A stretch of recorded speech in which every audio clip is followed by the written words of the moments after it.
All right, everybody. So, welcome back to session 6 of our Curse of Strahd game, where we officially enter into the domain of dread known as Barovia.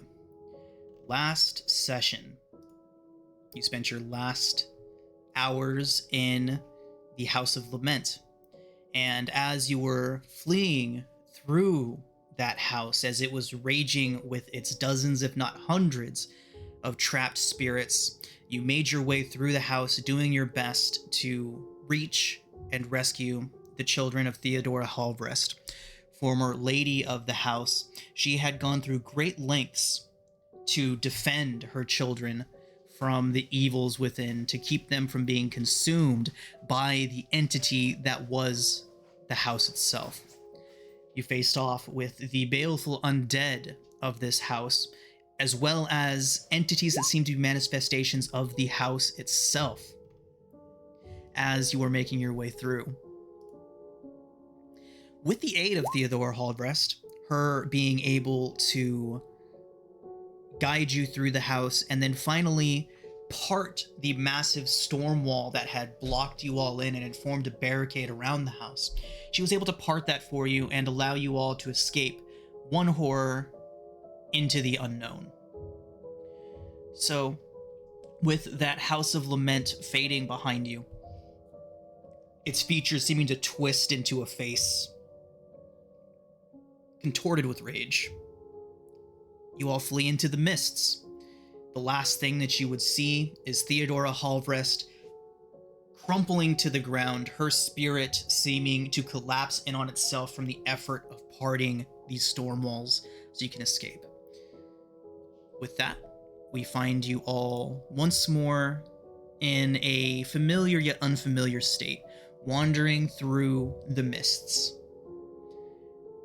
Last time you were in this position, you were alone. But now, as you wander through the mists, aimless, directionless, you now find yourself in the company of 5 others. 3 of which you saw in your earliest visions of the mists, sitting around at campfires with you, going on perilous journeys, more or less adventuring with one another. The other 2, absent from your visions, absent from your dreams, but important to this situation nonetheless. Those 2 being Petra and Esmeralda. Petra Relenovich and Esmeralda Dianvenir, the 2 that you met in the House of Lament. So, now the 6 of you wander aimlessly through the mists. It seems to be a featureless expanse of woodland paths that seem to double back and twist back into and onto one another, and endless expanses of trees on either end. There only seems to be one path here, leading straight ahead. What would you all be doing as you walk down this seemingly featureless path?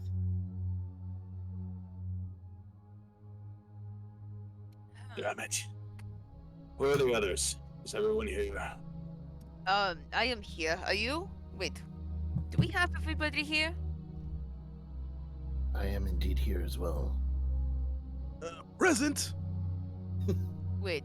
Where are the other 2? Hayes and, Yahuha.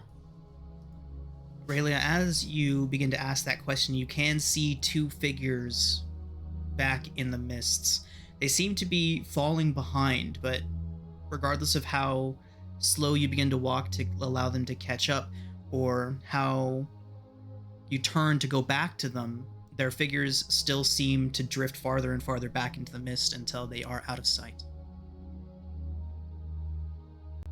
Esmeralda, are you able to take us back?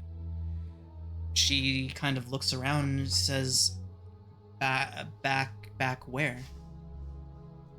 To the house. We have to destroy it. She begins going through her bag, pulling out her planchet, a couple of other things. She consults something that you all have not seen her pull out before. She pulls out a deck of cards and says, I can try, but Usually I have my mentor to help me with this. And she begins laying out the cards. After a moment, she lays out 5 or 6 of these cards in front of her, each of them depicting individuals, scenes, artfully rendered onto the cards.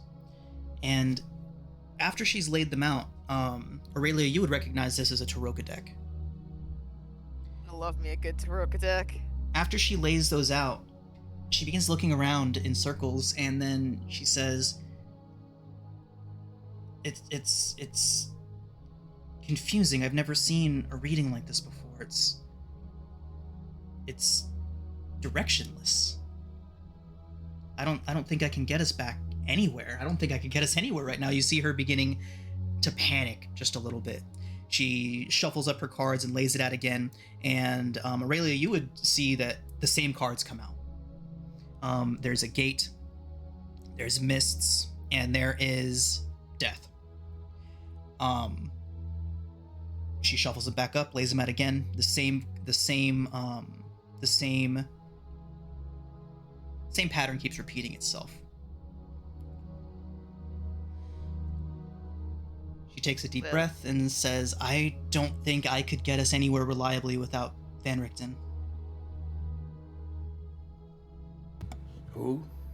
If I hear Van Richten, do I know that name? As a Vistana, you would. Your Vistana that you travel with are not based in Barovia. Is that right? Your travelers, wanderers? Yeah, I would be more based in Mordent than I would be Barovia. So you would know the name Van Richten as a traveler and dangerous individual. Not an enemy, but certainly not one to be crossed. You do know him as a traveler of the mists, though. Okay. How do you know the name of Van Richten? As in Petra would be like, well, he saved my life twice. Set me up with Ez here. And as Merelda would say, we go back. He's my mentor. He taught me how to traverse the mists, how to hunt the things that are in it. He's the one that introduced me to Petra here, told me to keep an eye on her. Okay. Is he a powerful mage of sorts? Wizard of some kind, yes. No. He's just an old guy. Just a very, very talented old guy, I guess you could call him. Judging by her expression, is she telling the whole truth? Go ahead and roll insight. All right. Where is my? There it is. Okay. She's definitely holding something back. She doesn't want to tell the whole thing right now. She's a little apprehensive about it. When you're ready, you can tell us the whole truth. For now, what's the plan? I mean, I do want to meet this individual. I've heard some stories of this man. Well, Be nice to meet a friend. Would, and if we ever plan on getting anywhere definitively, we will need to talk to him again. Do you know where the mist is taking us? She kind of shakes her head and says, No, but the road is strange. The fact that there's the trees, the road itself, we're obviously headed somewhere. The mist has a mind of its own. It seems to know where it's taking us. Do you have any notion on where we are right now? She shakes her head. While she does that, Petra kind of takes a step back and puts her head down.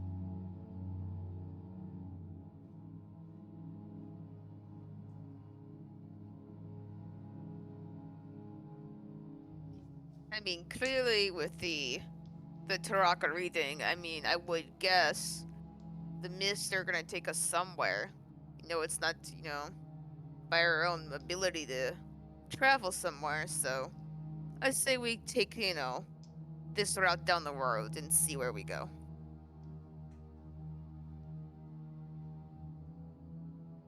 As kind of nods and lays the Taruka deck out and lays out the cards once again and throws her hands up in exasperation and says, I don't think we have a choice.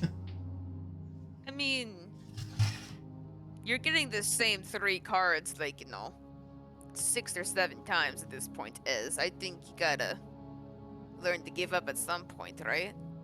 She kind of shoots you a glare, but doesn't argue.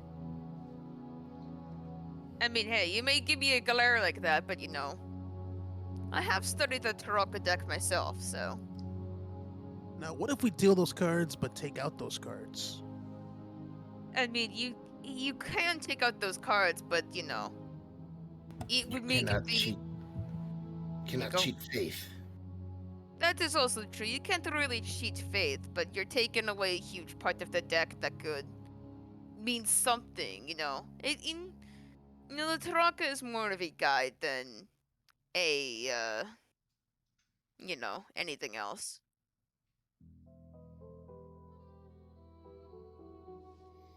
All right. I choose my own path, and I'll walk this one. Let's get down the path. All right. So once Verona starts heading down the path, what do the rest of you do as Verona starts walking? I'll follow Veronis. Yeah, same. Okay. So Verona starts walking down the path, gets like maybe 15 feet ahead of you all, and Petra and Ez gather up their stuff, and as the rest of you go to follow, they follow as well. And as you go, the mist slowly begins to back away, so there's more and more of the forest around you all.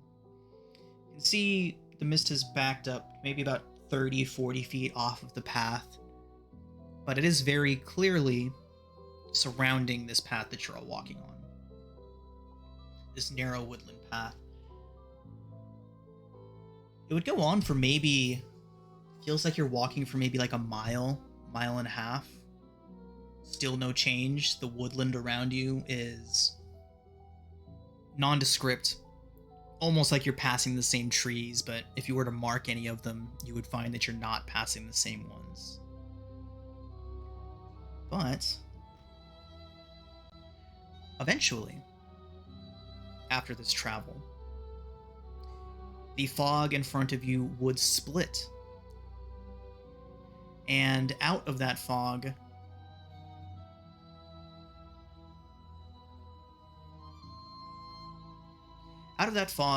you begin to see some large, ominous shapes out ahead. And the fog spills out of the forest as you see these ominous shapes out ahead and begins to swallow up the road behind you. Out ahead, justing from the impenetrable woods on both sides of the road, are high stone buttresses, looming gray in the fog. It's a set of huge iron gates on the stonework of this massive wall you find ahead of you. Dew clings with a cold tenacity to the rusted bars, and 2 headless statues of armed guards flank the gate. Their heads now lie among the weeds at the feet of these statues. The forest goes silent.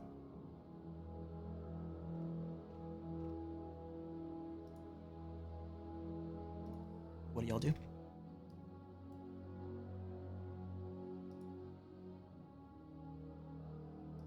Well, Does anything about the architecture seem recognizable? Where are you from, Veronis? Just the Sword Coast. North, south, central? Around Waterdeep. Around Waterdeep? Okay. Make a history check.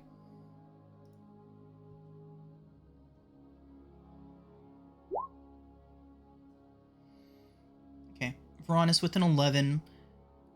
It's not alien. It's not it's not completely foreign, like it's not from Cormyr or anywhere far off that you would know of, but aside from that, no direct clues from the architecture.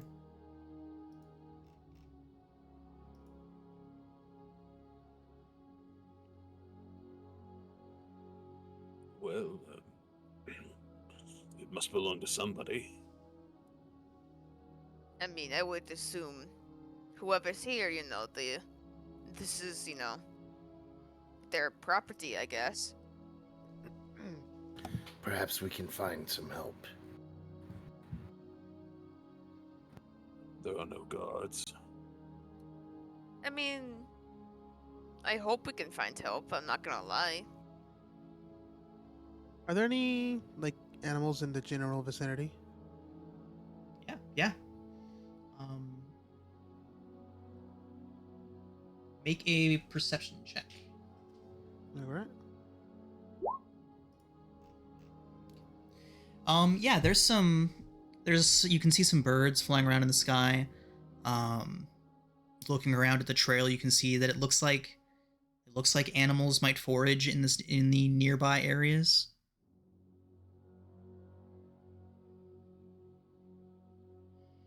I'm a God damn it. I'm gonna yell at the birds really quickly. Do we wanna? Are we trying to be sneaky here, or are we trying to go in kind of, loud and such? I mean, I've never snuck through a portal gate before, but Well, I meant through here. I'm gonna yell at one of the birds, or any of the birds. I got a couple food for any one of you guys that want to come and help a group of us out. I mean, As I'm I gonna. wave around some rations at the birds.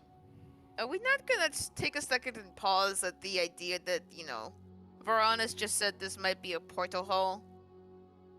I'm sorry, I meant in the generic sense, a portal through a wall or, a doorway, that sort of thing. Yeah, I was gonna say, you've never seen, like, a giant door like this? Like, I've seen castles. They're called sometimes portals, sometimes gateways. Just a turn of phrase. huh. Interesting. So Sam calling out to the birds overhead. Yeah. One of them flies down and perches on a branch maybe 15 feet above you, not coming to you just yet. Are you using Speak with Animals? I'm using Speak to the Woods, so it's just it's just an innate Speak with Animals.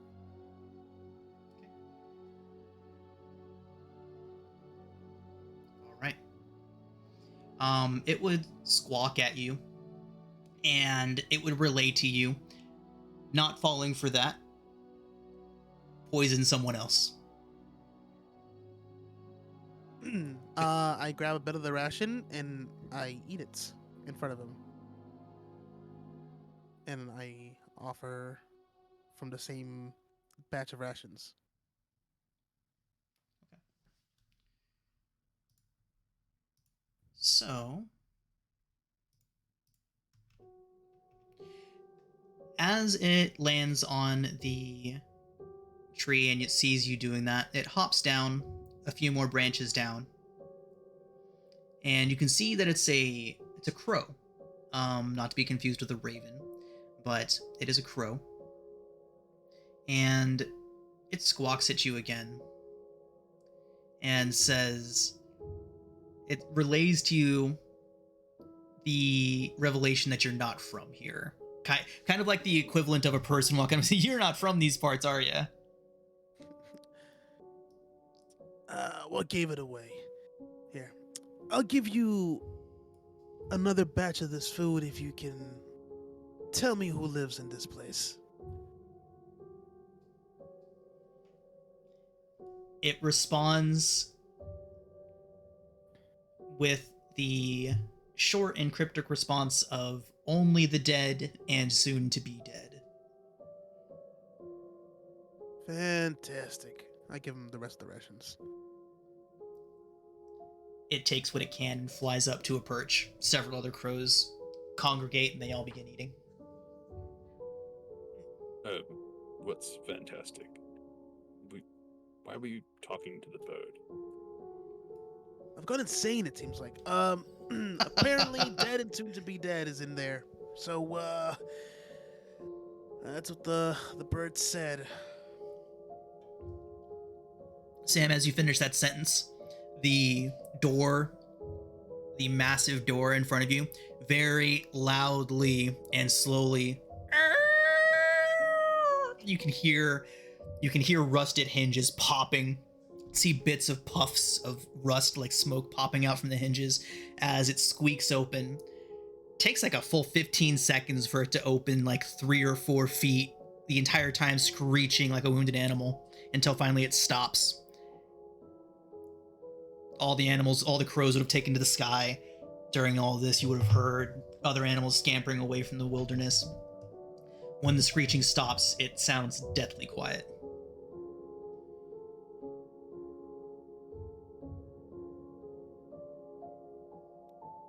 Hello? Is the Lord of these lands here? Rather, who is the Lord of these lands? No response. Well then. It seems no one lives here. I mean, it could Or be a they're long town. gone. Could be. Keep an eye out for traps.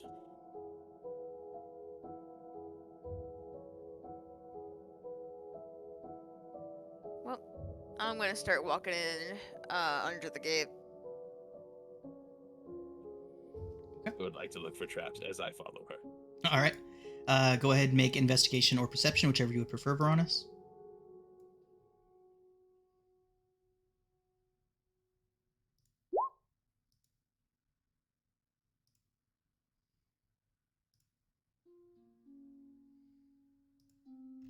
Okay. Well, with the 16, it doesn't look like anyone has passed through these gates in a very long time, but it also doesn't look like there appears to be any mechanical traps. You do not see any arcane sigils up on the walls, anything like that.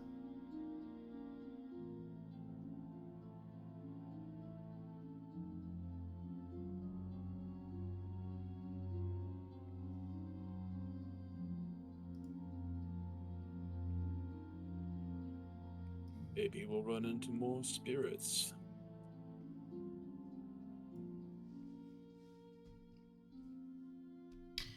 Face, did we see that your power is back? Fantastic. Yeah, so much better. Awesome. I mean, I hope there are no, not a lot of spirits, though.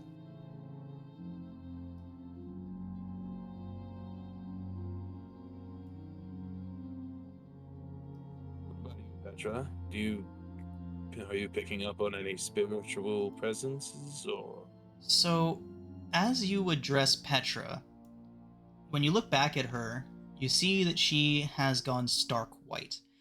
She already has a very pale complexion, but she looks sallow now, her eyes wide as she stares at the wall and at the statues. She doesn't seem to notice that you're speaking to her.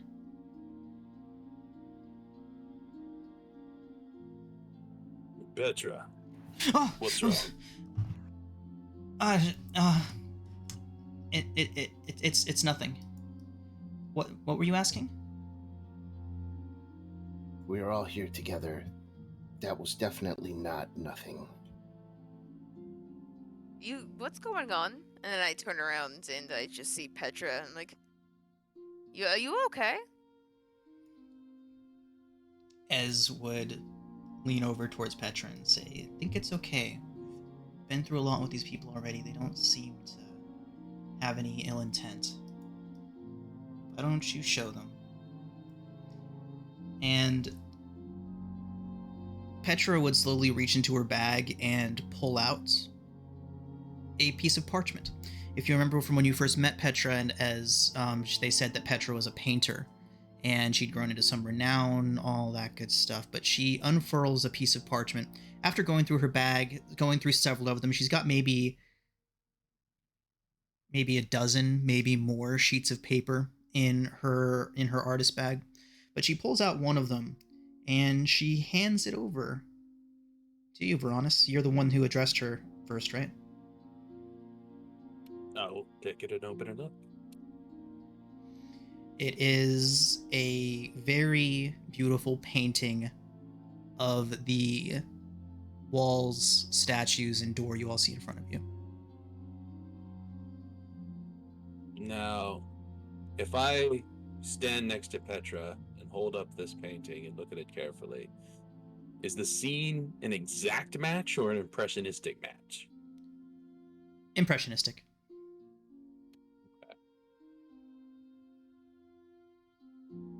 All right. So you've seen this already.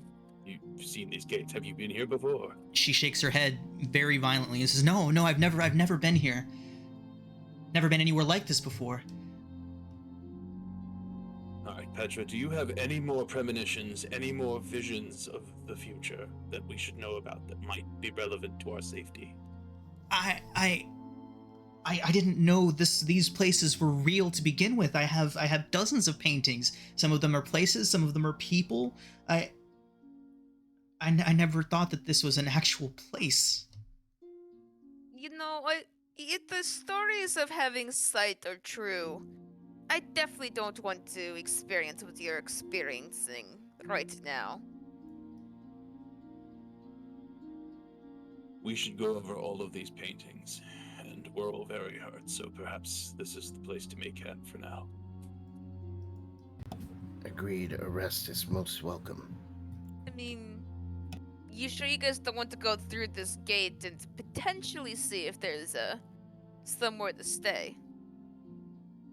Once we're through this gate, we're in whoever's domain it is. We don't know what that means yet. True. So are we trying to risk going inside or risk out here? Because it could be equally as bad. Right? I like how the word risk was in both of those. Well, mean- Go ahead. So out of character, we don't know what the what the building holds in store for us, whereas out here we can at least keep watch. If it's anything like the last house.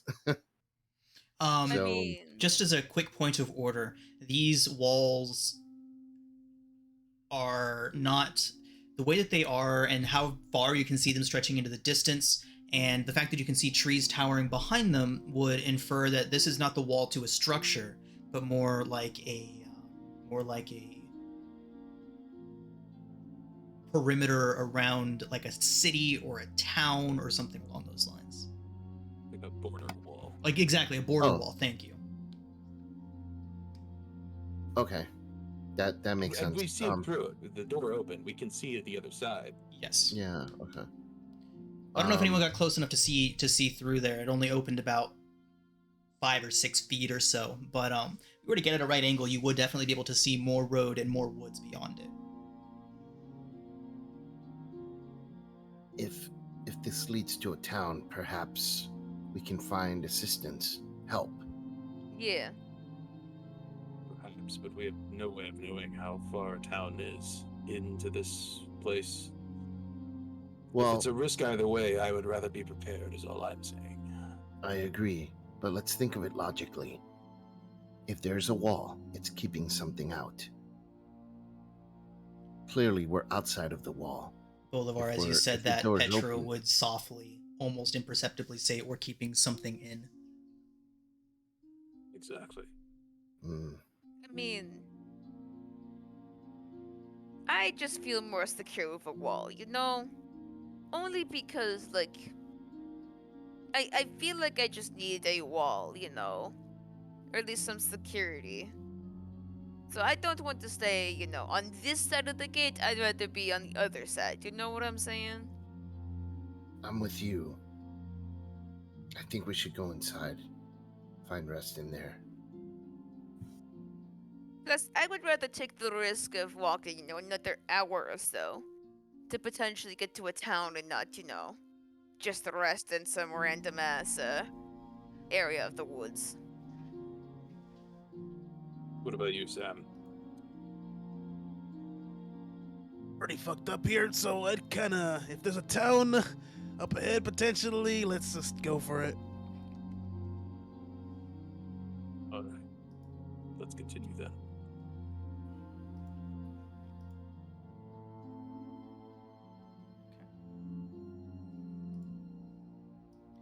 As we're passing by the statues, what does it look like?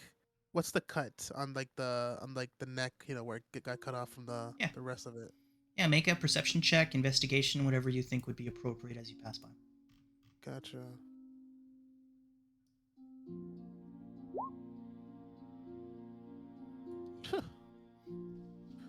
Sam, from what you can tell as you're walking past, it certainly wasn't a blade or anything precise. The edges are very jagged. Excuse me. The edges are very jagged, but you just can't tell specifically what might have caused this.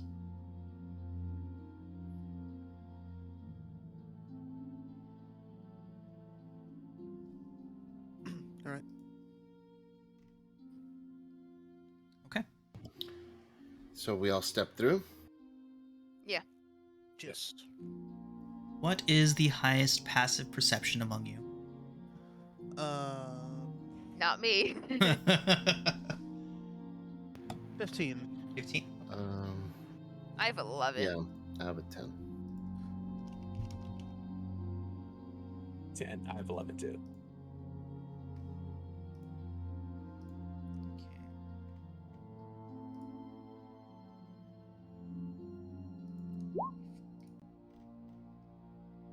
All right. So you all pass through the gates. You all feel a brief breeze, like a wind, almost like a sigh of relief flowing through the gates as soon as the last of you have moved through. The breeze pushes through and out from the other side of the gate, much like breath, the gate being the mouth as it leaves through. But once all of you are through and maybe if it cleared 15, 20 feet away from the gate, you all would hear that screeching sound again as the gate closes behind you.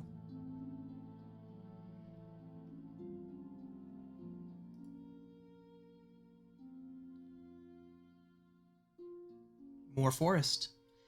Aside from the fact that the mist that was closing in closely has dissipated into a thin fog throughout this woodland area, your visibility extending based on that. It's much the same as it was when you were on the other side of the wall.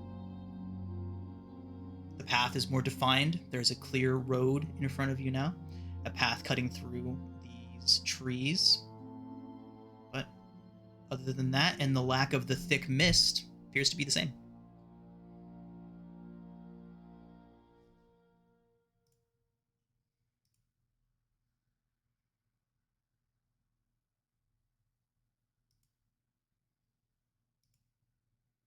Well, Perhaps we should take the opportunity to hunt some food before the day is out. I mean, I could try, but I'm not very good at foraging, I'm just not that kind of person to do it.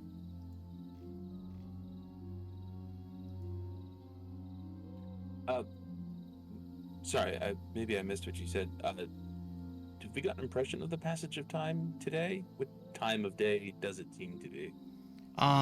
Either early morning or late evening. It's dim. There doesn't appear to be it's definitely not night. You have visibility. You can see. But as far as the specific time of day, it's really hard to tell. Kind of like a deep overcast to the sky above. So it's either early in the morning or late in the evening.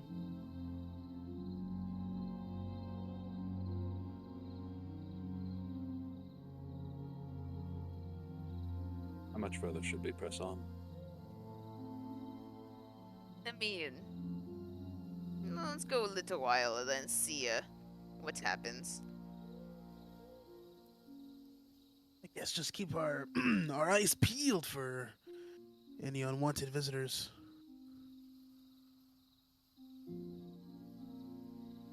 I agree.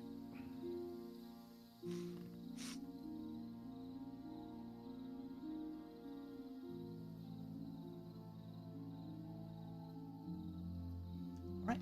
So, pressing onward, I have something new I want to show all of you. We'll see if this works.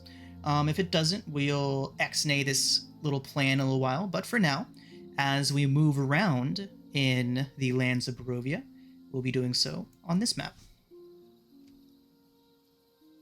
And no one can see that, huh? Not yet. No. 1 second. I hope it's a hex crawl. See if I can fix this for y'all.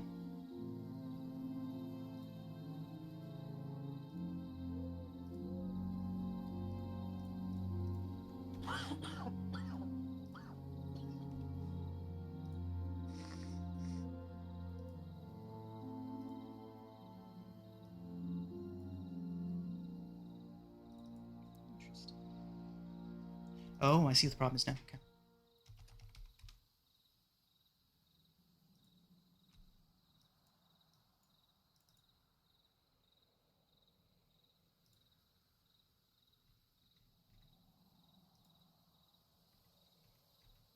Almost fixed. One moment, please. Indeed.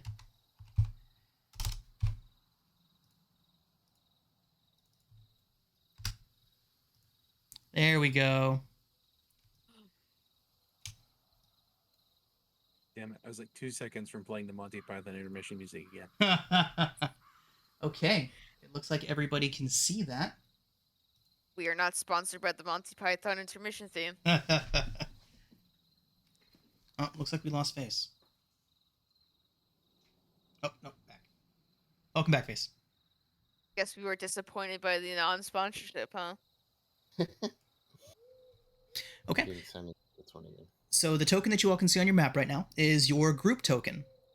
The map that you're on right now, if you zoom out from that, is quite large. The token assumes that you can see about a quarter of a mile ahead of you down the path. That's generous, but that's what we'll work with for now. And it will reveal more of the map for you as you explore it. So, as Oh. Veronis was mentioning, Oh. it is the hex crawl. Oh. Hex crawl. Let's go.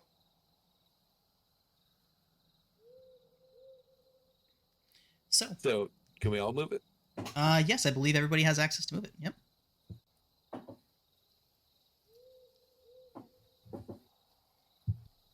So each hex that you move through is a quarter of a mile. Make sure that when you do move it, you are moving it with purpose, as we will count each quarter of a mile that you travel as that amount of time in game. I believe it is... What's travel speed on foot? It's 20...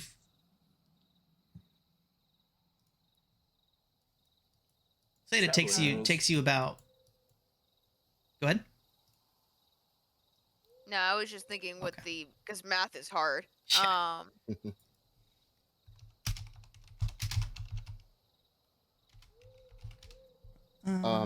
So since I dropped off for a moment, we went through the gate. Did Yep. anything else happen between the gate and this? We just transitioned from one map to another. That's Okay. really it. Cool. So I'm gonna say perhaps we should rest at least briefly before we move on, while we still have the gate behind us. Then we only have to Son of a bitch. perceive what's ahead and to the sides. I mean, I'm okay with that. I don't know why this voice in my head said "son of a bitch," but you know. I accidentally closed my notes, like all of them. Like I hit the X button on my notes. So according to the handbook, travel pace is 24 miles a day. Right. at normal speed. Yeah, and then an hour. It's per hour. It's your movement speed. Your movement speed in miles divided by 10. So in an hour you could move 3 miles. So if you all are moving cautiously through this winding path, we'll say that you can move 1 hex every half hour.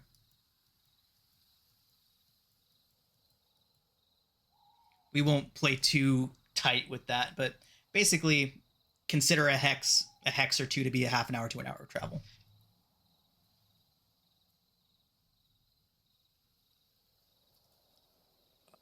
Zbolo, I was saying, do we want to... I don't know how much time is left in the day. This Yeah, could carry on for miles. it could, yeah. But I am okay with resting here.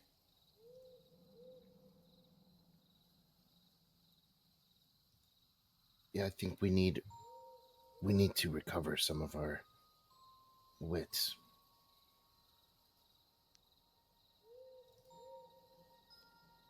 I am a bit tired. Don't think I need to say this, but nobody wander off too far.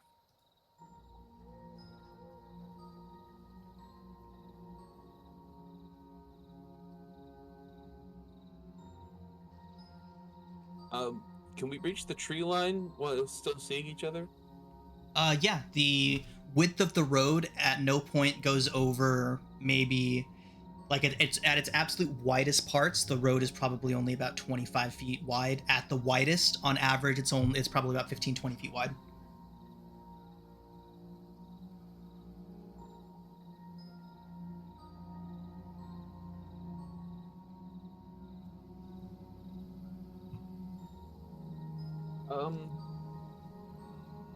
So we set up camp? Is that... Yeah, Yeah. right at the wall. I'm sorry, Baronis. Was your question like how far into the woods could you go and still see the road? That's part of my question, yeah. Like, Okay. like what is our... So, according to this, we can see a quarter of a mile down the road, but that's not accounting for the mist, I assume? There's just a thin fog here. The mist that was surrounding you and was so thick and oppressive, difficult to see through outside of the walls, has dissipated to a very thin fog here. No mist as we are familiar with it in terms of Ravenloft and the mists of Ravenloft here. Oh, okay. So are we going back to the wall? Yeah, we're gonna rest by the wall. Okay. Just so it'll provide, like, we can put our backs to the wall and at least be able to perceive, like, we won't be surprised if something comes from behind us. Yeah, something coming from behind us? There's no way that would happen.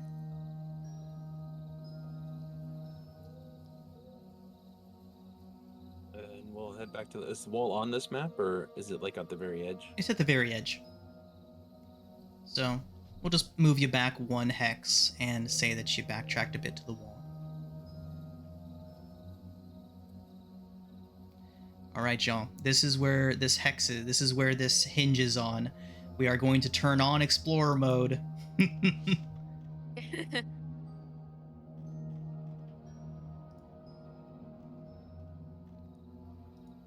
All right. So we'll get a fire together and all that. Well, are we're doing long rest or short rest? Oh, we're doing a lot. I imagined a long rest, but maybe not. I mean, I can do either, so. Yeah, either or is fine. I'd like to sit down with Petra and go over these paintings, like I said.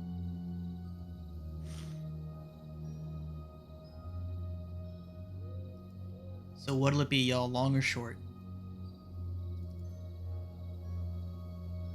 Long. Long. Okay. Who's on watch? First watch, second watch. I'll take first. Well, I don't need to sleep, so I just need to 4 hours, like, take a light rest, so I can watch for 2 shifts if anyone needs it. I'll do Are we doing a second short? shift. Are we doing a full long rest? That's what I was thinking. If Yeah, we that's what I have was time for it. Okay. All right. Cool. If we are going back to the wall, though, one thing I'd like to do before I rest is I'd like to climb to the top of this wall. Okay. Do you have climb speed? Yes, in fact, I have spider climb. Hell yeah. Kobold stuff. Very cool. Okay. Totally normal kobold thing. All right.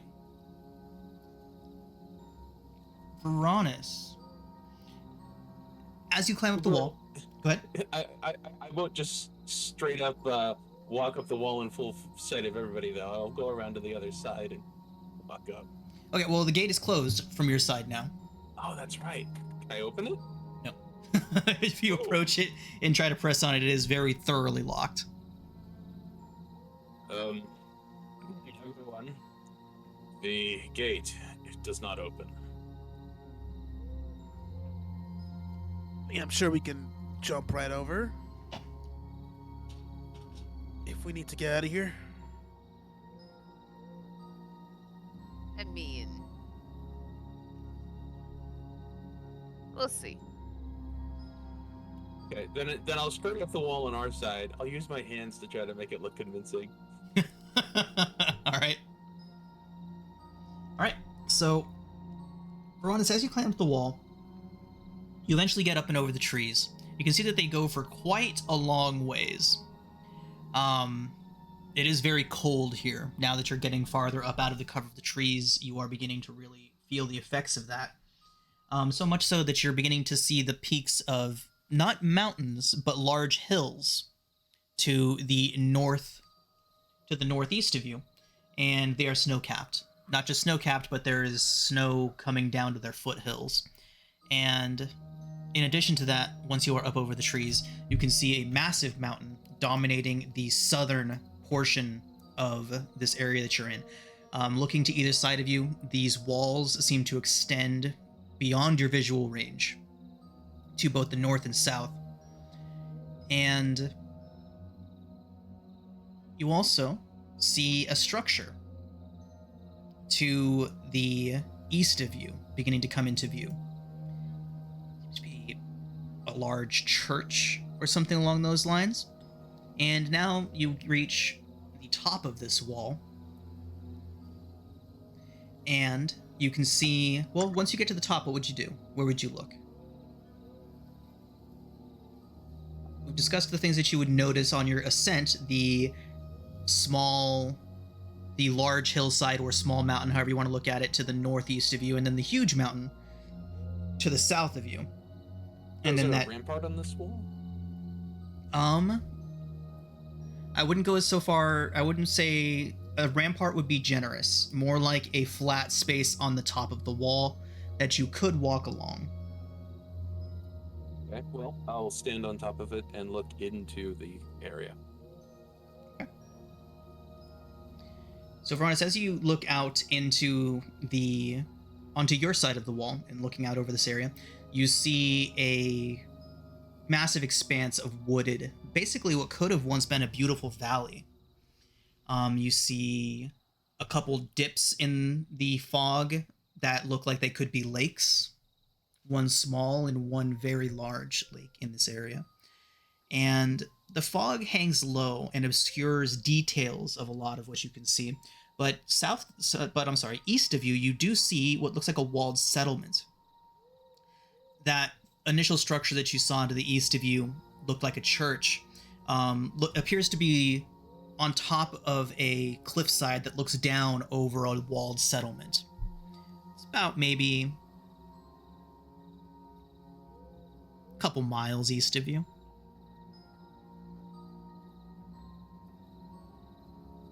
Right. Do I see the landscape behind me clearly? Outside the wall? Veronis, if you were to look behind you, all you would see is a sea of mist. As far as you can see in any direction. A very familiar mist, I'm imagining. Indeed. Okay, I'll scurry back down.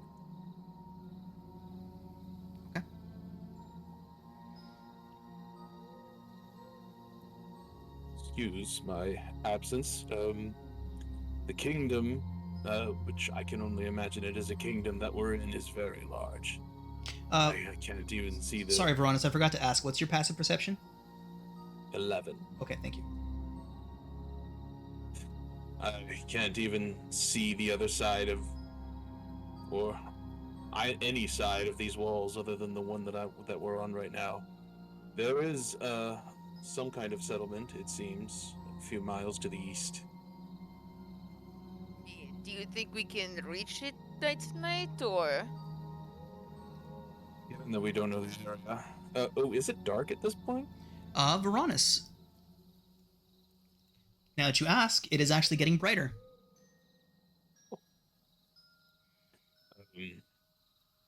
It appears that you all have arrived in the early hours of the morning.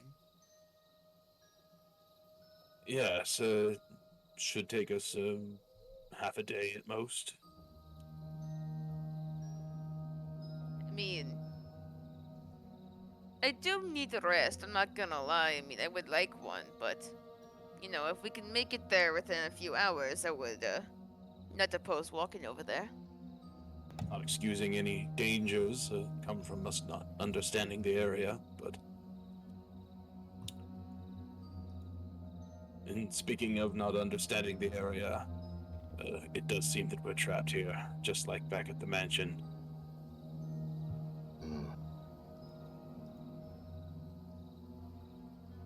Perhaps then a shorter break. Just to catch our breath. That's fine.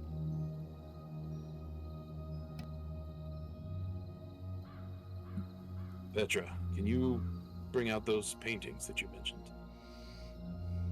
She nods, still kind of looking around her, a look of familiarity but still fear on her face as she takes in her surroundings. But yeah, she would approach you all, and so you all want to take a short rest while going through these paintings? I think so, yeah. Yes.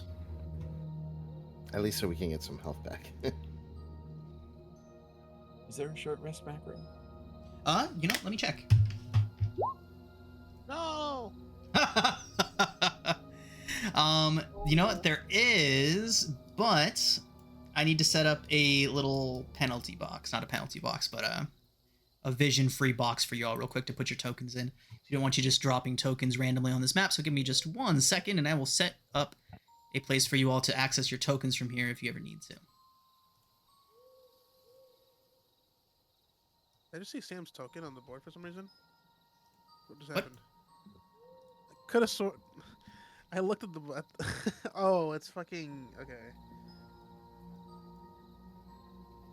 I was We'll gonna need say, those what? tokens for when we split the party. No, because on my screen I saw what's it called? Vase was like searching profile pictures and it went to Sam for a second and then. Oh, yeah, I Yeah. think I clicked yours by my- mistake. Wow, that was I'm like, fast. I'm like, what the hell?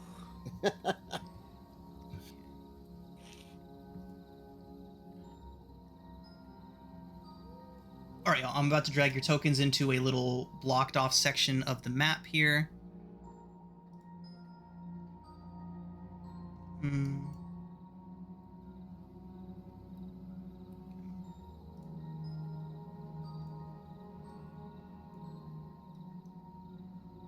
Elephant Man Sam can turn back into animals.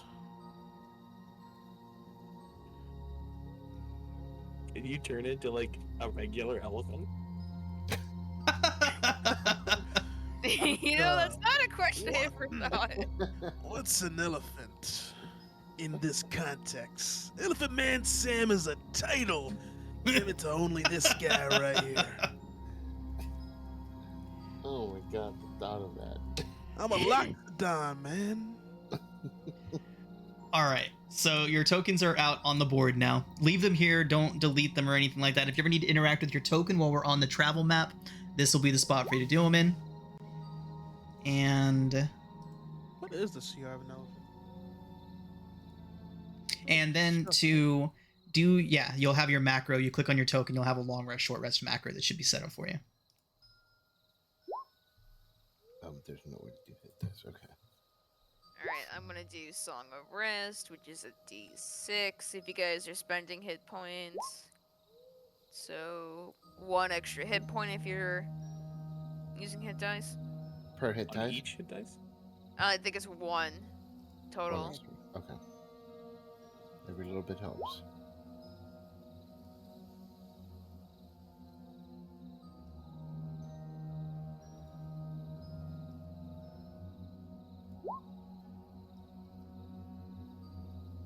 Did you roll 2 1s, Bolivar? No. Just 1.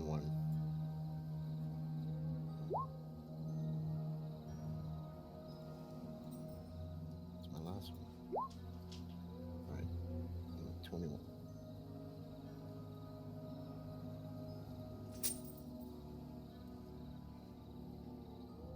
Cool. Okay. Can I regain a spell slot?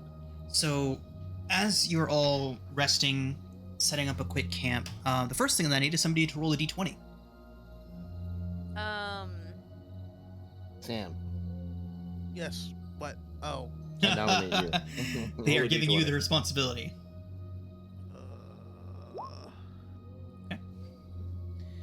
All right. So, as you all are settling in, propping up against the wall, just getting ready to recuperate from the past couple days, Petra is taking out her paintings and laying them out. Some of them are just of people, portraits of individuals that she claims to have never met before. Some of them without background, some of them in a location, maybe a tavern, playing on a lake, a small child playing on a lake, playing in a boat, things like that. Others are more specific. One of them shows an image of a woman, her back to the observer. Long red hair flowing over a beautiful white gown, possibly even a wedding gown. She stands on the parapet of a castle overlooking vast valley of lands below it. Her arms are out, and you can see that she has just begun to tip over the edge, as if she was throwing herself from those parapets, from that rampart, high over the village below. Oh, God. Does the general profile of the land match up with what I saw to be the general profile of the land here? So the spot, the imagery in the drawing is not something that you recognize specifically from what you were looking at, but the trees look the same. The general atmosphere looks the same. It looks like it was painted. It looks like the image is a capture of this geological place, but you didn't see, for example, a massive castle overlooking a village. Yeah. Okay. Geographical. There we go. As she continues through these paintings, there are paintings of someone who looks similar to her, possibly a distant relative or maybe even a closer relative, sitting at a bar, nursing a drink. There's a painting of a sleepy village, one house in that village painted black. There is a painting of a young woman lying on the ground. A crimson pool forming near her head seems to be coming from her neck. While 5 others, they look to be adventurers of some type, armed and armored in various ways. These 5 others stand in a semicircle around the woman, looking down on her, seemingly rather distraught at her passing. The next one she shows you is 5 graves, lined up side by side. Several things like that. Like I said, there's dozens of these paintings, well over a dozen, if not 2 dozen of them in there. Not all of them seem to have specific meaning or seem to depict specific instances. A lot of the ones that do show violence either underway or having completed or about to begin. One such example would be a shadowy figure looming over, again, a young woman with long red hair, this shadow looming up over behind her, seemingly about to attack. You are noticing, though, that a lot of these images do have that same woman, young woman with the sometimes curly, sometimes straight, sometimes short, always seemingly a different person, but somehow the same. Features can line up. The hair is always that bright red color, much like Petra's. But judging by the paintings that you're seeing, things never seem to go very well for that young woman. The pictures depicting this woman, we should keep those together. Whoever she was, she meant a lot to this painter. Perhaps he is lamenting her demise. Point of order here, Bolivar. Petra painted all of these. Right. Petra, what do you make of this? She shakes her head and she says, "It's always just been dreams. It's always just been dreams. It's not real. These aren't real." She's repeating that to herself almost like a mantra. What is real anymore? Okay. Petra, when did you paint these? Were these recent? Are they just over a long period of time? She says, "As I've been having these dreams. They're just dreams. I've been having these dreams for as long as I can remember. I began painting them maybe 5-6 years ago."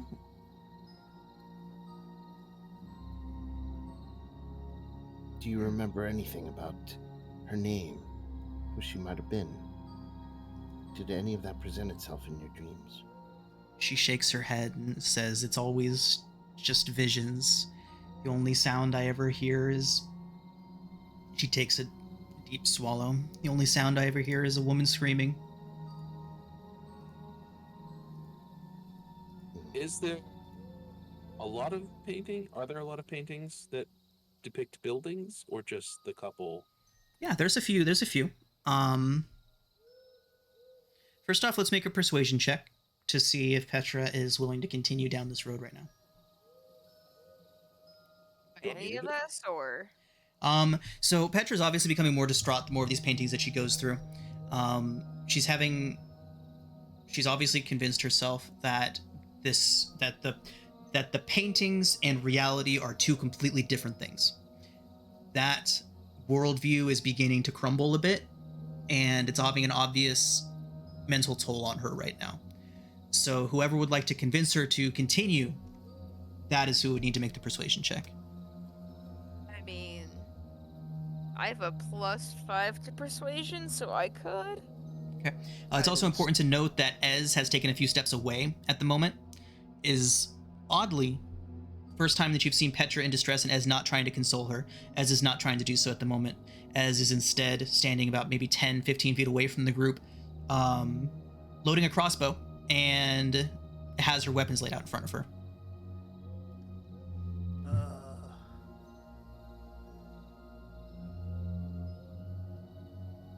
Aurelia, try to get Petra to calm down. It's okay. We can continue to do this. But... yeah, you know what? We can continue to do this. I think we'll be okay. Trust me. You said the crossbow is aiming directly at Petra? Or No. Ez has her back to all of you. Okay, yeah, she's standing about 10-15 feet away. She is watching the woods, watching the road. Her demeanor has very much changed. She is, for lack of a better term, all business right now. Okay. Okay, go ahead, Aurelia. Guidance. Guidance. Sessional inspiration with guidance. 21. Okay. So with a 21, Petra takes a deep breath, and begins to visibly calm a bit. And she says, "You're right. You're right. Whether or not these are real is a question for another time. Right now, we have to figure out if there's anything in here that can help us." Okay. And she starts calming down a bit, and she starts talking about she starts talking about the different drawings that she has. She has a book with even more sketches and things like that in it. But she starts thinking about if there's anything that might be able to help. Veronis, have you described all of the have you described what you saw up at the top to everybody on the I would have. walls? The town, the walls, The church. yeah. Okay. So Veronis, as she's going through everything, she kind of gets this light bulb moment where Petra remembers that you mentioned the church, and she pulls out her notebook, which has a whole bunch of little sketches in it, and she shows you one that looks like a quick block charcoal outline of the church that you saw. And asks if that's what you saw up there. Yes, pretty much.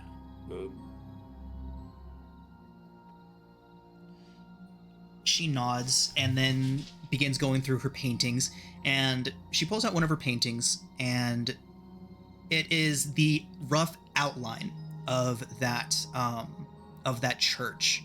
A rough outline, kind of cast in shadow, almost a silhouette of the church itself.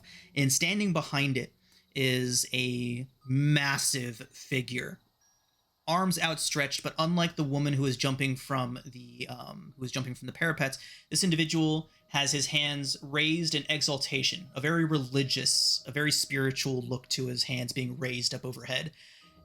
At the center of that picture is a bright white radiance, but it is surrounded by deep, dark shadow, seeming almost an angelic figure shrouded in darkness and evil. You said this individual standing on the church or in front of the church? The church is silhouetted in front of him. It's a very artistic interpretation. It's not a literal interpretation of it. The silhouette of the church, just the basic blocky structure of it, is illustrated in black in front of this figure standing behind it. Oh, I see. Again, verbally describing abstract art is a bitch. It is. Yeah. Yeah, my sister's studying art and she tries to like explain paintings to me, and it's just like, just show me. Don't Right. try to like describe it to me. Like, Right. I unfortunately do not have anything to show you as Right, I am yeah. making this shit up. No. But very abstract, very, very just like I said, the blockiness of the structure, and then the figure standing behind it, the vague shape of a humanoid in that exaltation, arms out, upstretched to the heavens, the central core of bright radiance surrounded by shadow. Are there any recognizable symbols, or do his vestments ring a bell if he's wearing vestments? I was gonna ask the same thing. Yeah, let's get some religion checks in here. I love me some expertise.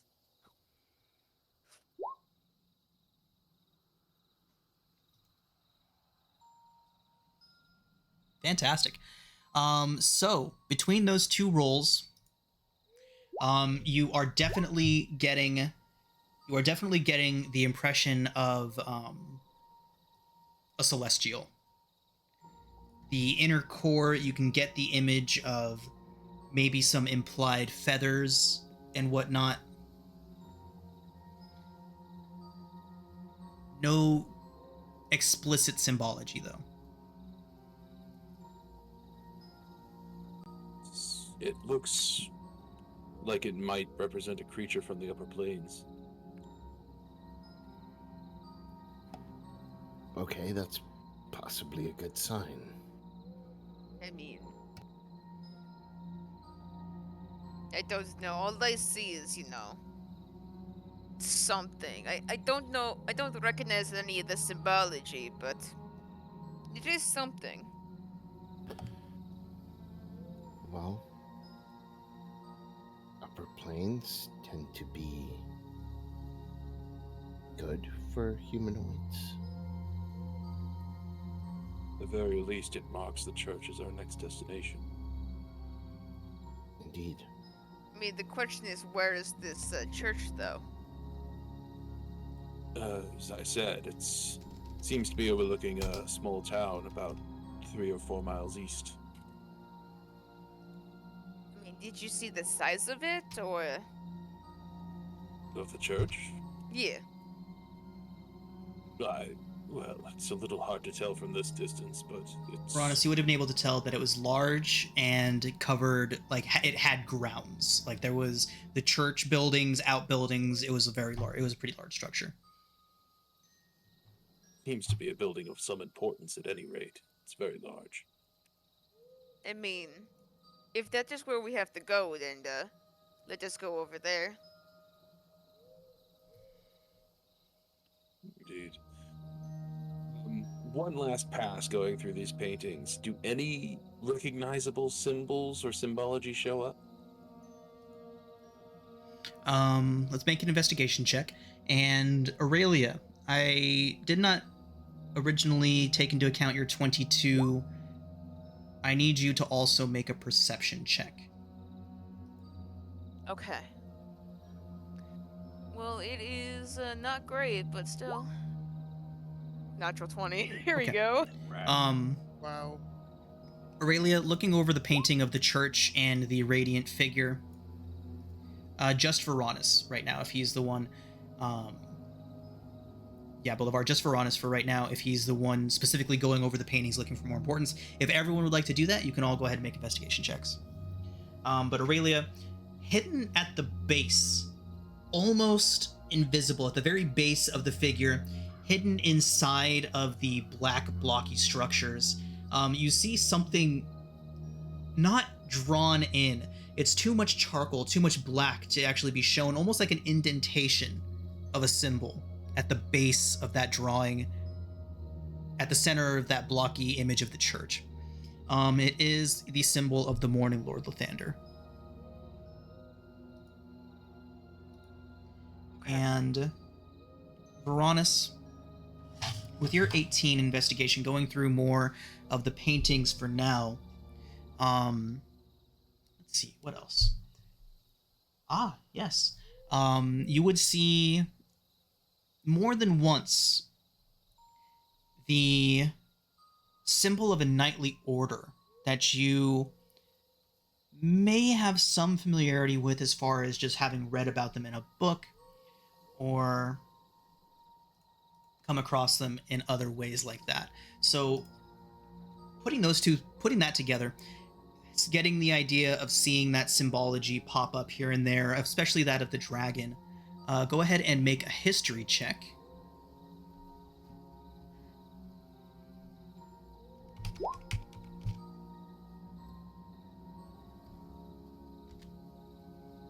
Okay. Veronis, you can come back to that later, especially if you come across any history books or anything like that. But for now, you can't really put together what that importance might be, but you have most definitely put together that there is some sort of symbology pointing towards a dragon. Aurelia, are you telling us that it's the symbol of the Morning Lord? Yes, I would. I'm going to say this is a great find. The Morning Lord is the enemy of the shadow. We will find a hospitable welcome there. Just want to re-emphasize the where and the condition in which Aurelia saw that symbol. I mean, I would have told you where the placement of the symbol was too. I'm just trying to think how I would say this. I mean, we could go there. I mean, but you know, we'll see when we get to the church. We'll see what happens. I mean, I would like to see civilization first before we go to the church. I mean, Yes. I've yes. heard stories of the Morning Lord, but you know. I have not encountered any clergy of the Morning Lord per se. I think we're on our way to salvation. Hopefully we are. Perhaps the curses that follow us will soon be at an end. Fat chance. Petra, would you be more comfortable if I held on to these paintings? She gives you a look that says fat chance. Very well. All right, everyone. So now with your short rest concluded, let's go ahead and take our break. And when we come back, we'll compress further into this place. All right, everyone. So welcome back. You have just concluded your short rest along the western wall of Barovia. And now to figure out your next moves. So we discovered that the highest passive perception is 15. Sam with 15. Fantastic. Which actually tracks, because Sam, as you all are beginning to get up and break down your camp, you begin to smell something.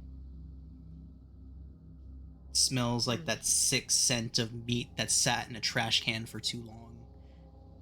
The smell of rot and decay. Is it Very- approaching, or is it just very like stationary? Make a perception check. Sure. 14. Appears to be approaching. Guys, something undead is approaching our location. It smelled like that thing on the roof back then.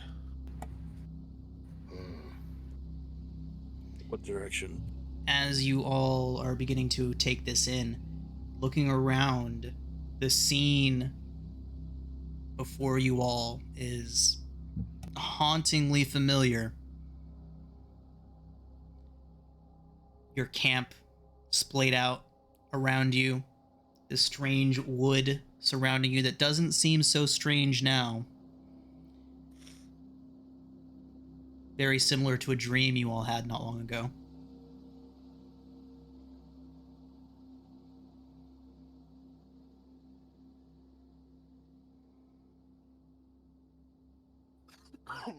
Do I have a general direction?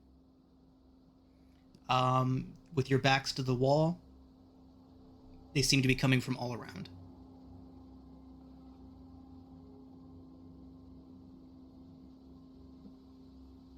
We may be surrounded.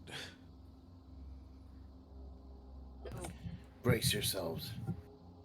Well, here we go. Bolivar, as you say, brace yourselves,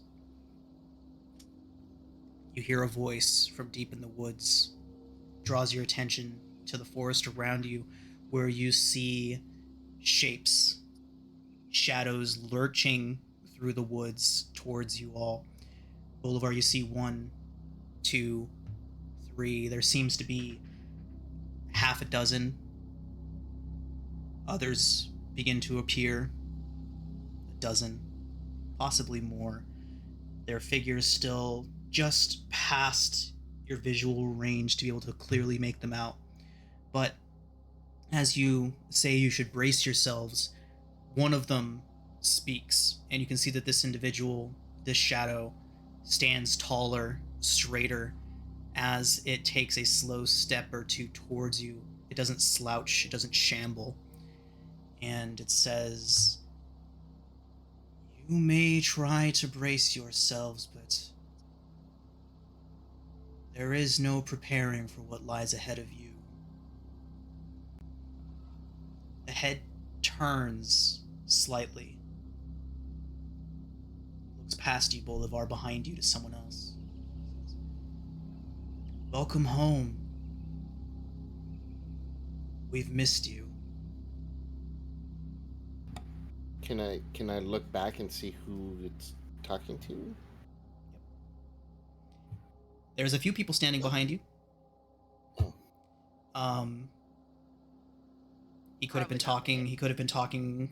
Could have been talking to Aurelia. Could have been talking to Ez. Could have been talking to Petra.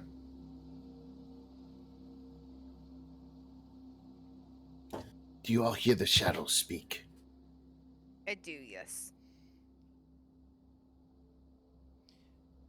Bolivar, when Who you is turn it? back, Good. the image that was speaking is gone. You see the shadowy figures, the slouching, shambling ones beginning to slowly fade back into the trees. It mentioned our fates. I look at everyone in the eye. Does anyone know what's going on here?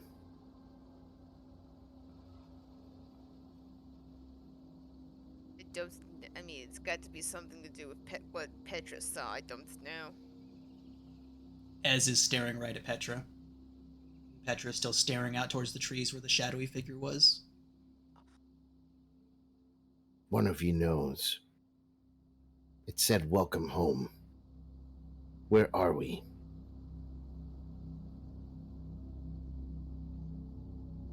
Petra's just standing there, her eyes wide, her mouth slightly open in shock, and she's just shaking her head very slowly back and forth. Now that's rather accusatory, Bolivar. How do we know it's not you? I mean, I know it's not me because this is not my home.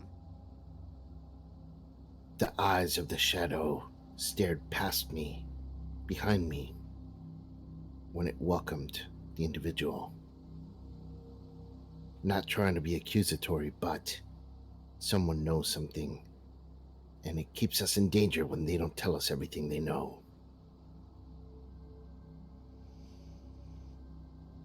Petra takes a deep breath and reaches into her pack, into a side pouch. Doesn't have anything in it except for one folded piece of paper. And she takes it out and hands it over to you, Bolivar. I looked through it. It's just a very simple drawing. Looks like it was made by a very young girl. But it is essentially an image, that a drawing of what you just saw. Petra says she drew that when she was 4.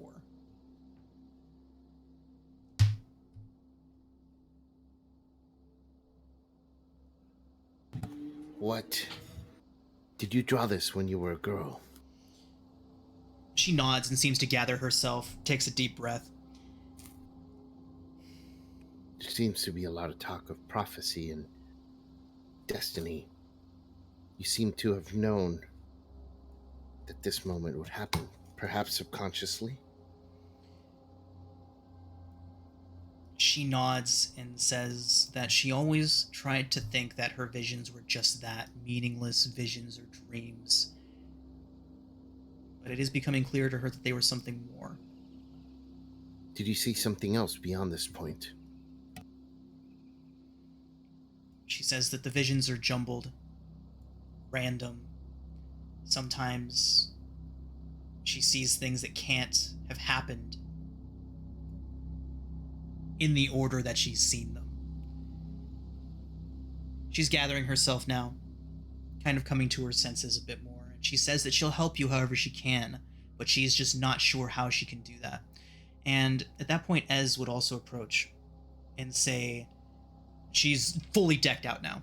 Before she maybe had a dagger at her side, but now she is armed, armored, pretty much how adventurers walk around 24/7. But she is fully kitted out, and she takes one of the daggers that she was just sharpening and puts it into her belt, and she says, well, at least now we know why Van Richten wanted me looking after you. Obviously has something to do with this place, and something here wants you and can't have you. She looks around towards the rest of you. It's something or someone. I mean, I don't quite know where the voice is coming from, but still. So, if we were all brought here, who brought us here? As would say, I don't know about the rest of you, but Van Richten asked me to look after Petra. And then she looks around towards all of you, seeming to kind of make her final opinion on all of you. And she says, Van Richten asked me to keep an eye on Petra. I am his progeny. And Van Richten is a vampire hunter. She kind of looks around at the rest of you, waiting for you to put it together. So what you're saying is that, this thing is a vampire? She kind of makes the "you got it" face.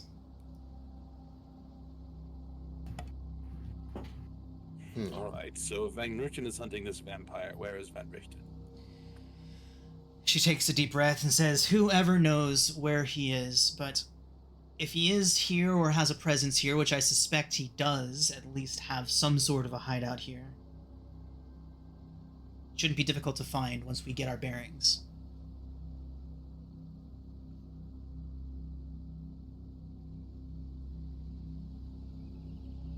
And what of Petra?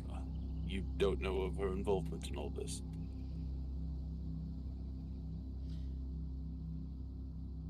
Petra's taken a few steps away, gathering her things, starting to get her own.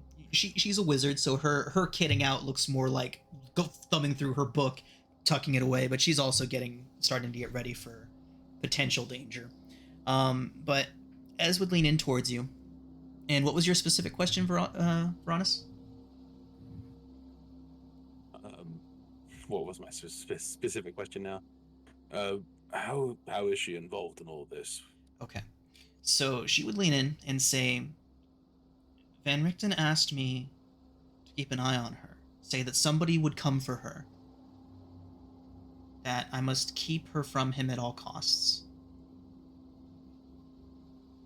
Somebody? A vampire? I can only assume so. So, if the spirit said, welcome home, and they spoke to you, then we must be in your home plane. You claim it's not the Forgotten Realms, but wherever this may be, it seems you might be more familiar with where to find this Van Richten. Petra thinks for a moment. She says, look, I was born about 40 miles east of Neverwinter. I have never been here in my entire life. I've had dreams since I was a little girl, and apparently they're of this place. But as far as that, I know just as much as you do. I would like to do an insight check on that. Sure. Yep, she's telling the truth.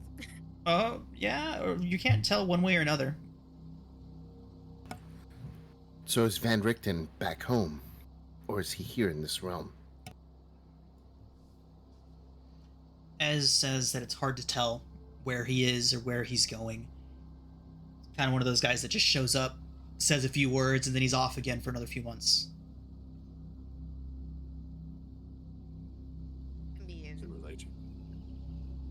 considering I would like to be a traveler like him, hopefully we can find him somewhere. But, But if his quarry is here, he should be here, right? Ez nods. She says that would make sense, but I don't know if you would go searching for him. From what I understand, he wasn't so successful the last time. what do you mean?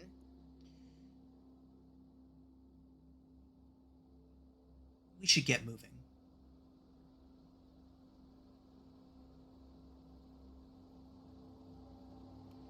Doesn't feel Suppose I right agree. to tell you his business. If it becomes relevant, I'll let you know. Fair enough. Let's find our town and go from there.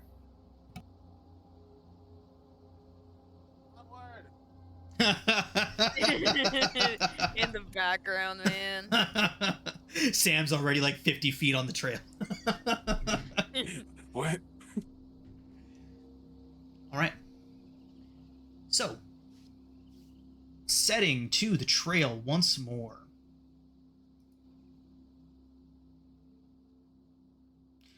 So, setting to the trail once more. These... The road that you're on is very poorly maintained, would be a generous statement. There's black pools of water standing around, making dark mirrors in the ground. Can't tell how deep the potholes are, type of thing. Very muddy. Giant trees loom on both sides of the road, their branches reaching over and clawing down, even into the center of the path in some places. But, as we talked about earlier, it is getting brighter, at least. But it's the difference between a very dim gray overcast and a slightly less dim gray overcast. The sky above seems to be this endless blanket of these thick gray clouds. And if there is a sun up there, it is powerless to penetrate. So, you all have, from what Veronis was able to see up at the top of that, on the top of the walls, you all have about a mile to a mile and a half to go before you reach the location there. So, who wants to roll a d20 for me? I need 2 of them to hit the board separately. I'll roll 1 at least. I'll roll 1. Damn. Okay.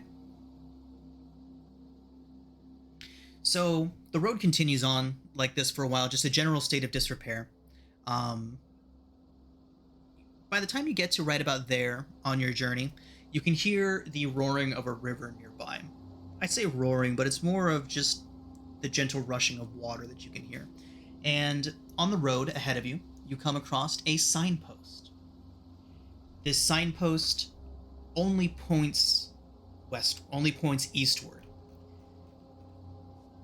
The plaque on the top of this signpost, without any directional arrows on it, simply reads Old Svalich Road. And then there's a sign that points eastward that says Krezk. Krezk. It has a name. We must be close.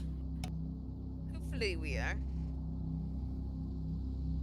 Quick side note, as we're going down the road, I'd like to pick up, just a couple pieces of decent looking wood, fallen branches, that kind of stuff, if Sure. I'm able to. Yeah. Are you planning on constructing with these? Not my steel defender. I'm going to use them to make smith's tools. Smith's tools. Okay. So I'll go ahead and say either make a nature or survival check to see if you can find what you need on the journey that you're currently on the stretch road. Crap. Okay. You know what? I'm just going to use my special inspiration. All right. So with the 13, you can definitely find a few good pieces of wood that are not rotted through or waterlogged.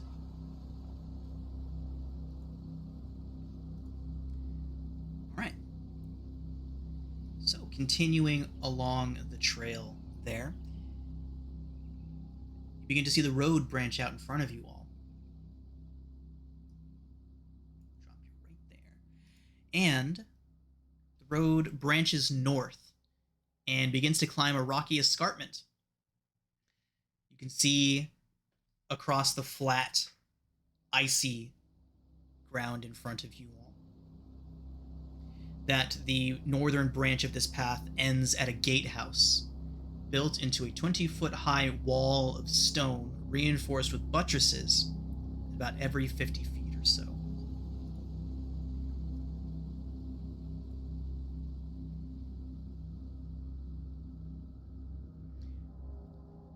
Civilization. The wall encloses a settlement on the side of a snow-dusted mountain spur. Beyond the wall, you see the tops of snow-covered pines and thin white wisps of smoke. The somber toll of a bell comes from a stony abbey that clings to the mountainside high above the settlement. The same structure that Uranus saw from the top of the wall.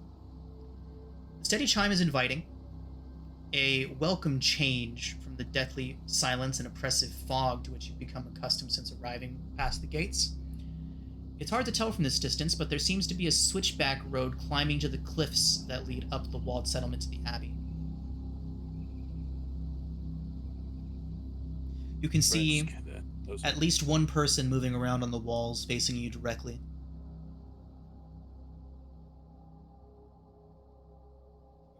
We're not familiar with these people. We may want to put our weapons away. Yeah.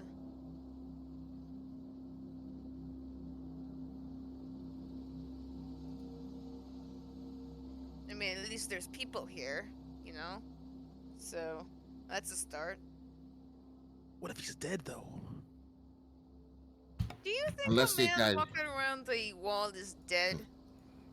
I mean, Unless people died recently, the white plumes are a sign that someone's lit a fire.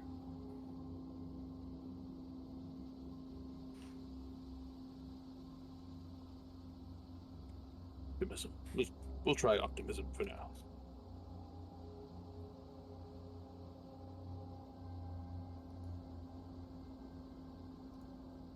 I guess we're going up to the gate. yes.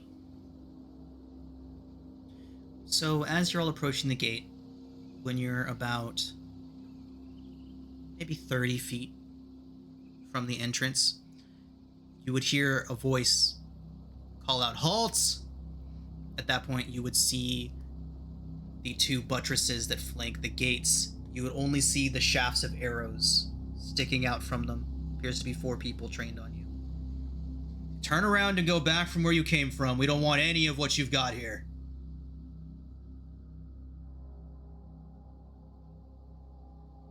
Whoever's speaking is still out of sight. Friend, we are not merchants. We are travelers in need of help.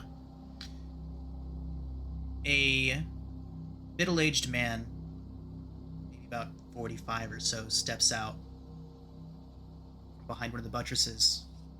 He's well dressed, but it looks like the clothes are all in like a gray tone. He doesn't appear to be bedraggled or anything, but his clothing is very muted. He says, "There ain't no friends here, and there's no help to be had. Now, unless you would like an arrow, you should be going." We're skilled. We can offer trade. We're very capable hands.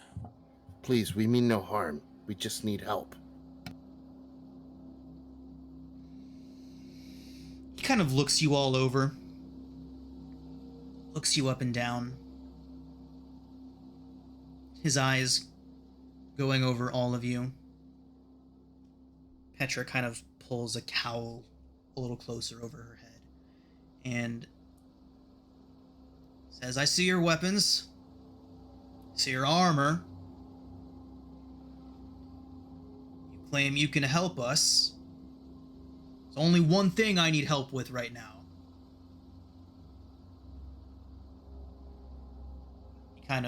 You see him kind of looking off to the side. Name it. You see him talking to somebody, whispering to somebody just out of sight. Gives a bit of a nod. And turns back towards you and says, "Our shipment of wine from the winery south of here has not arrived." He gestures around. "If you haven't noticed, there's not much more for us to do around here. You need help. You need a place to stay, some food to eat, some warm roofs over your heads. That's the price. Find out what happened to our wine and bring it back here. We'll talk about allowing you all to come in and stay a while.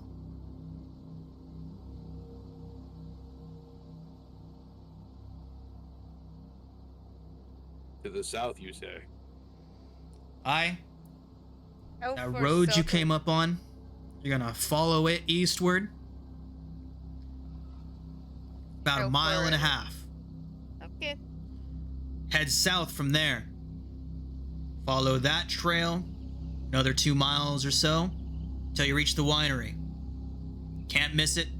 It's the only one down there. You do that. Get back up here with our drink. We'll talk about letting you in. All right. That sounds like a plan.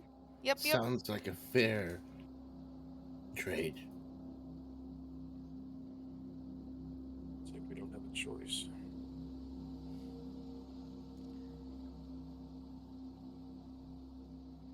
Are we close enough for where I can smell if there's more than one guy? Yeah. Go ahead and make a perception check at advantage. You get advantage on sniffer checks, right? Yes. 22. 22. You can smell from your position no less than 8 people. Not including your group. Right. So just whispering. Round 8. Maybe, I don't know. People in there. Can't tell if they're all fighters or if it's just the one guy. I mean, but hopefully it's not multiple because I'm going to have to put up a front if you know what I'm talking about. We've nothing to gain from fighting them anyway. Point of order, you all can see 4 arrowheads sticking out from arrow slits in those buttresses. So you know of at least 4 bows trained at you currently. I say this quietly. Get our booze on! I start walking the opposite direction of where he pointed.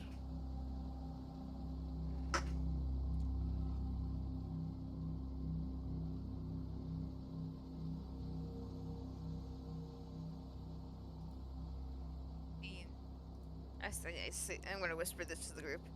I think we get the wine, to be honest. It seems like the easiest way for us to gain entry into a town and get some help. Finding wine should not be difficult. If there's a thief, we should be able to catch it. Yeah, hopefully.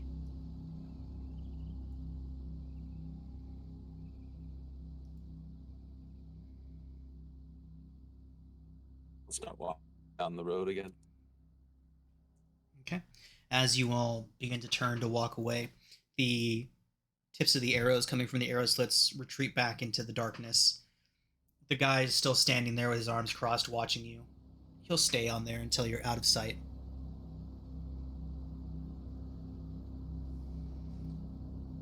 Basically just one lone dude standing right there.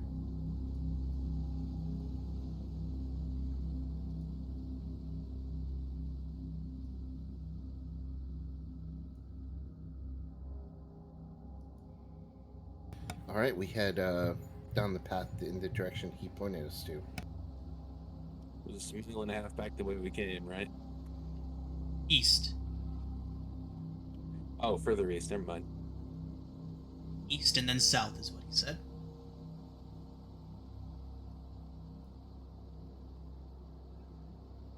How's Explorer mode working? It looks like it's doing its job.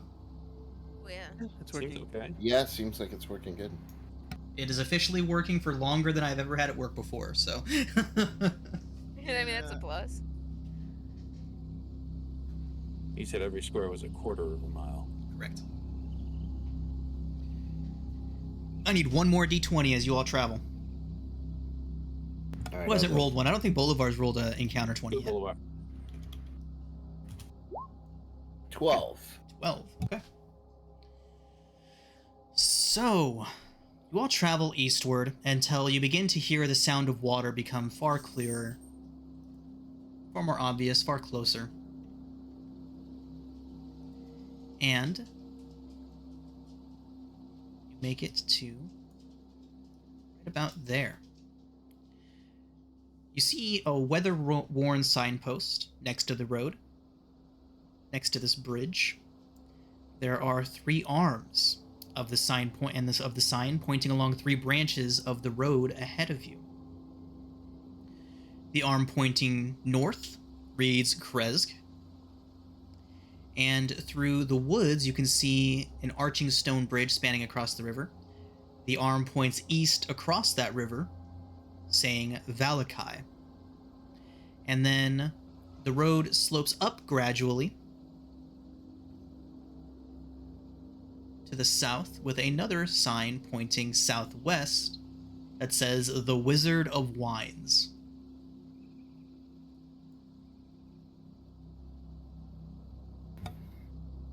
Seems obvious. Magician. I mean, I guess we go to this wizard, I guess. Yep. Is this this river? Is this a really fast flowing river, or is this like a trickle? It appears to be meandering at the moment. As we're going over this bridge, can I stand up on the railing and see if I can spot a fish? Sure. Make a nature check.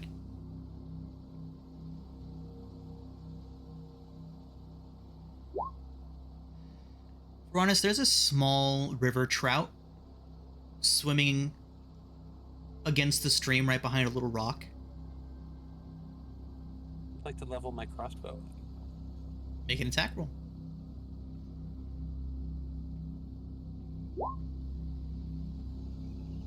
You hit. It embeds into the stone that it was swimming against, stuck to it. Got it. I'll jump into the river and grab it. Jump into the river and grab it. Nice.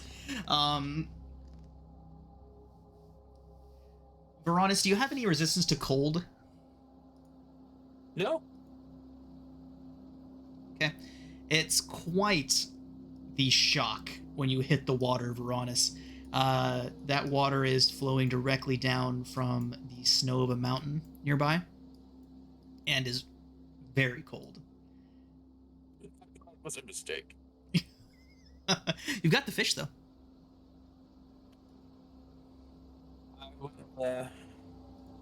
Little embarrassed look. I'll just start to heat bites out of it. I was hungry. Is that safe? It's a fish. I mean, is the water safe? Because, I mean... Oh, the water's pretty cold. I shouldn't have jumped in like that. I wouldn't recommend it.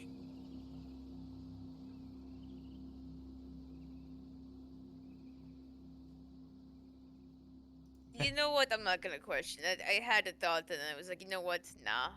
I'm just gonna keep walking. I'm sorry, I didn't mean to interrupt everybody. I was hoping we would get a meal at the town, but it seems that's not going to happen, so I had to improvise.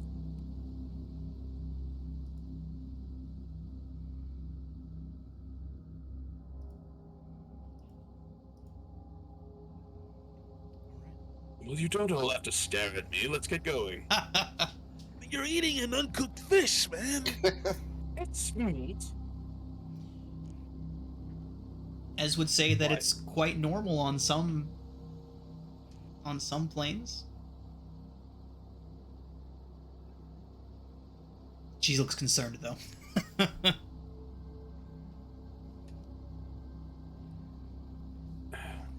Let's just carry on. Apologies.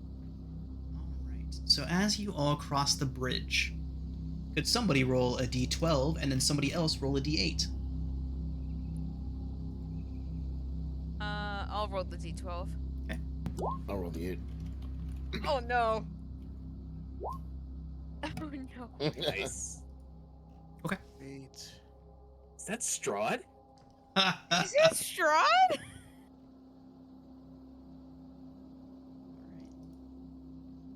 Where? No, it was just a fish.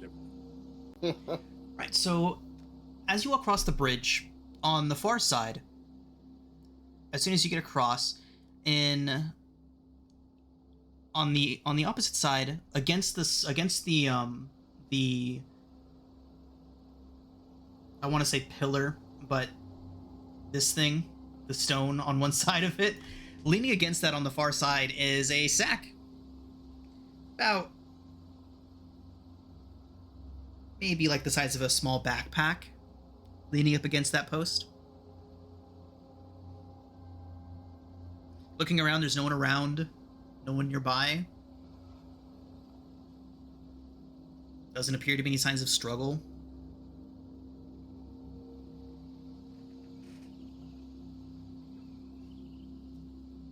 Do we dare?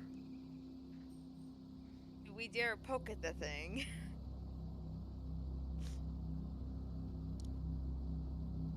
Didn't we encounter Boulevard? Weren't you afraid of a sack that eats people earlier? Yes. There's a creature that appears out of sacks, takes them, captures, kidnaps. There are many tales. The Bagman. Oh dear.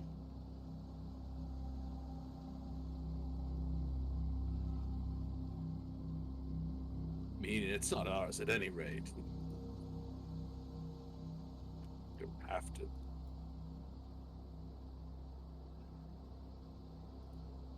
You know, yeah, I think I'm gonna leave it alone, I'm not gonna lie. I agree.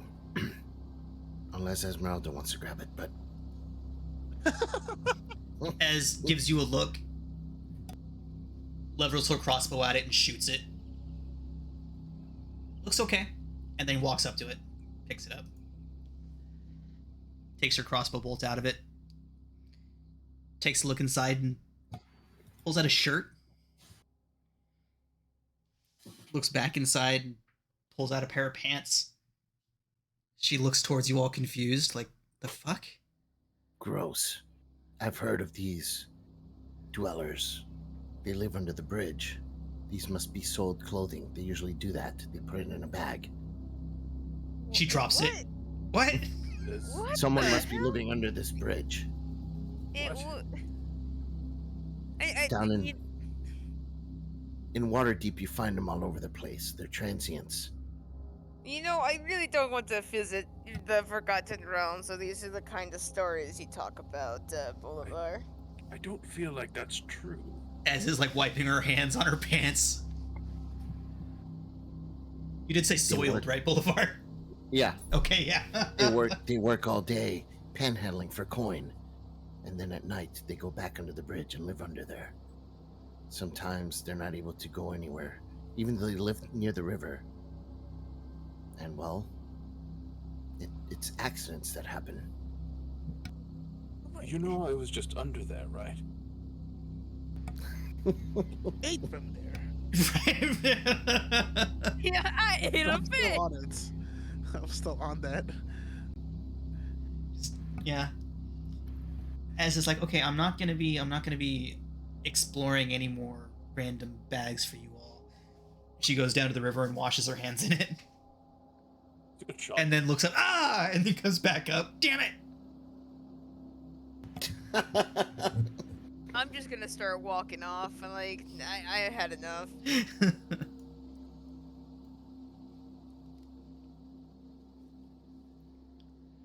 Okay. I'll follow behind.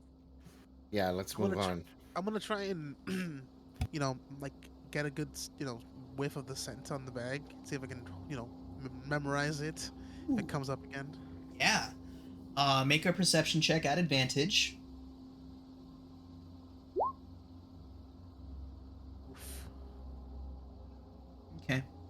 It's weird, Sam. It's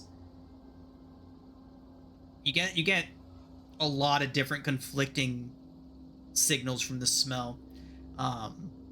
So much so that you can't even tell if you're smelling animal or person or something else. It's all just jumbled up for you. can't make this thing out.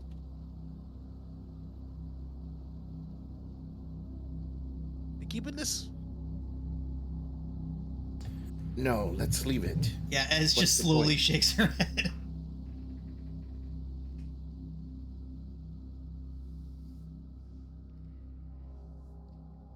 All right. Okay, so continuing southward then. All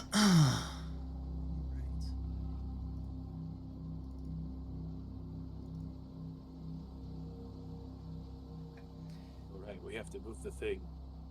All right, y'all. So, continuing southward. I think I'll roll the d20 this time for your travel between the bridge to your next location.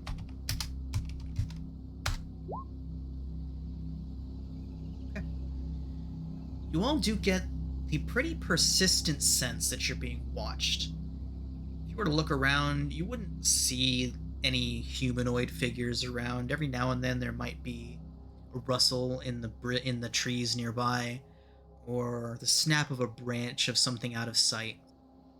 But the sense that you're being watched never fully dissipates, especially once you leave Kresk.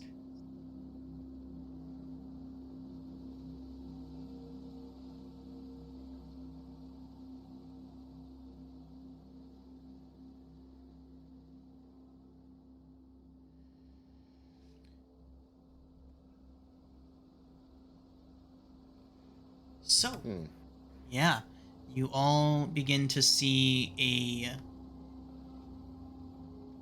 a large open field.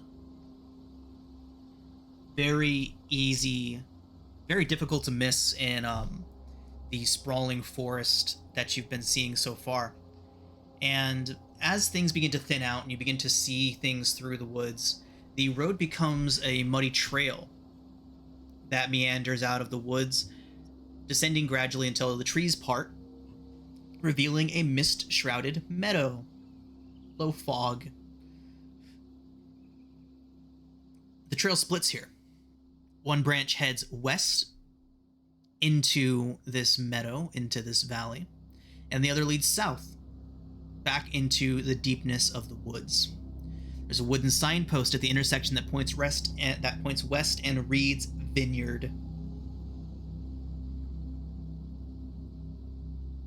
I don't. Well,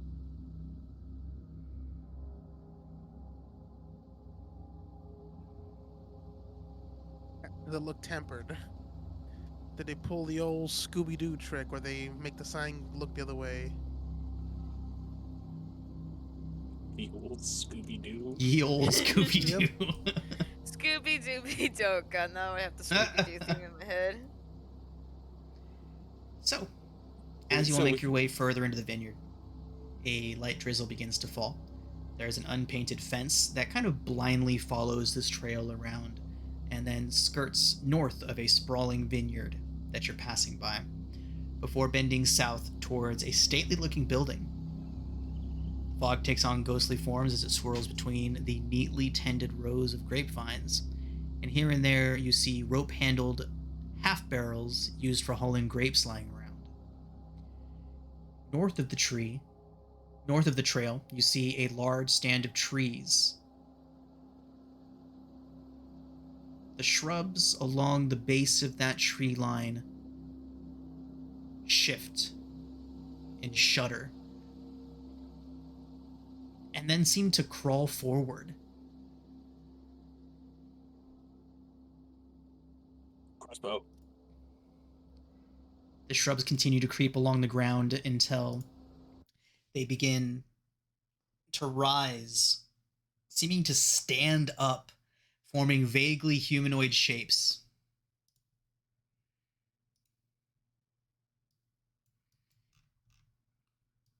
We are going to roll initiative. Oh no. DM, did I ever tell you that one of my only ever character deaths was to a group of blights? Ah! Stop. No, you didn't. You did not tell me that. And, sorry. Oh, God. Oh my god. Oh no. No, That's, yeah, that's this a is lot this is of. gonna be rough because we're still not I have fully no spells. rested. I have Yeah, no I have Yeah, spells. me. I have 0 spells. I have one because I recovered during the short rest, but Yeah. Why can't that's it. druids recover?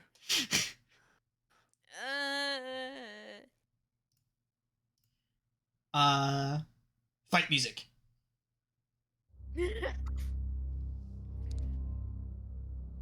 You know, I'm glad my only character death that ever happened was to a Death Knight. A But I death kind knight. of want. Yeah, Yeah, that'll it was do a it. Death Knight. Yeah.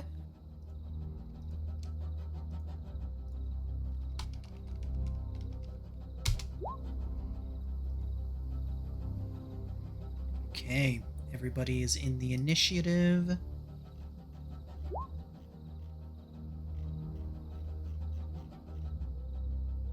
Oh my god.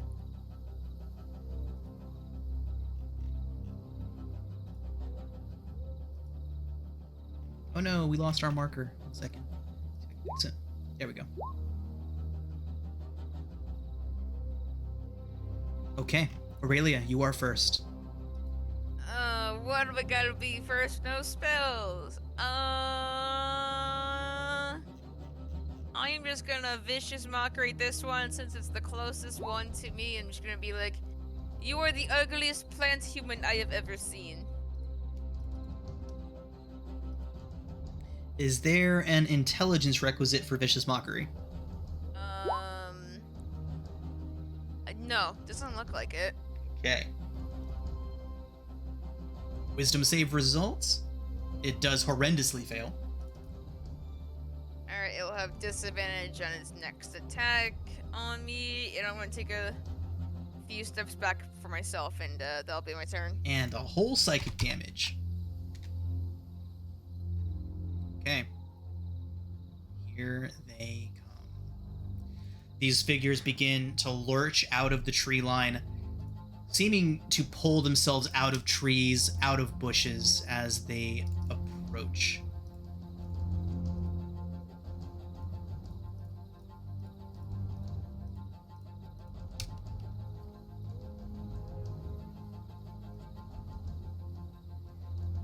The ones behind them also begin a slow, monotonous march towards all of you.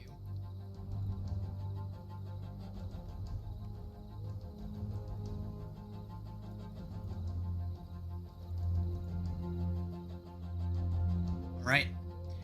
They begin reaching limbs, strange limbs upward. You see spikes, vicious looking needles begin to protrude forward from a bunch of their arms. Bolivar, the one in front of you, just lashes out. It is only a 9 to hit you, Bolivar. it doesn't hit. Okay. Oh, I need to get as in Petra in this initiative order.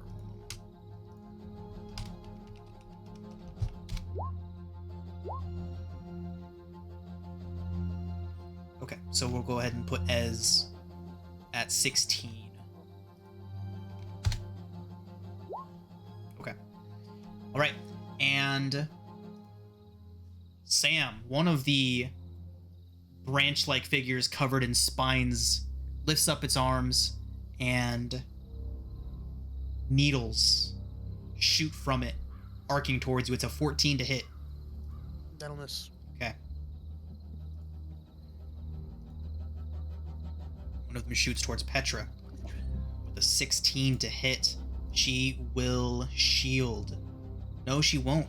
Never mind, that will just get her to match it. So she takes 4 points of piercing damage as several of those needles crash into her midsection, almost doubling her over.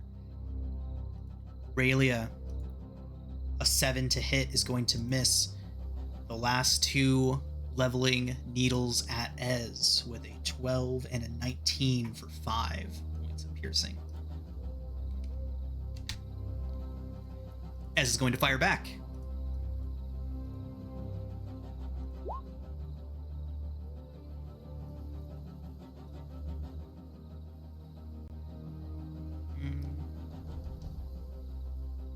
I forgot to add her crossbow onto here. So let's go ahead and just have it be a dagger for now. Hey, plus sneak.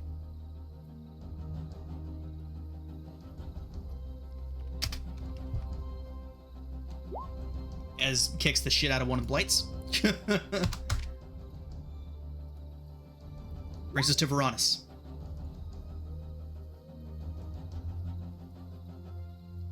Get to the estate. I'm just gonna.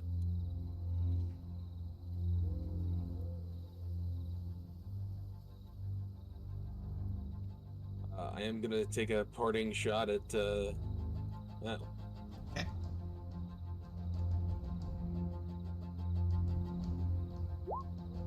That does hit. 7 piercing. Okay.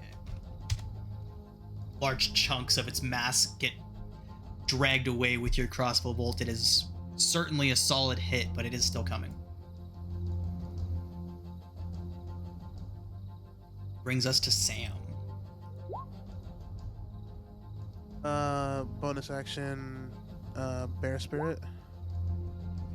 I'm gonna put it right in the middle where it can hit everyone with the aura.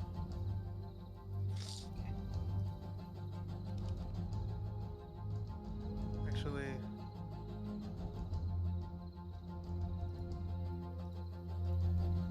it's gonna hit everyone except Varanus, actually. Okay. Because he'll just be outside of it. Right there. Actually, no. I'll move one down, and then that way Varanus can get hit by it. Yep. How big is the aura? 30 foot radius. 30-foot radius. We'll tint it green.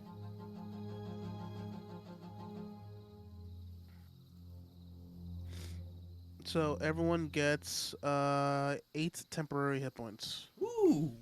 and you have advantage on strength checks and strength saving throws while in the aura. Wow. Fancy. And I'm gonna use my action to wild shape into a giant badger. Nice. Okay, and I showed you where to get to those, right? Yeah, I'll just. Do I just? Yep, just drag it in. I just.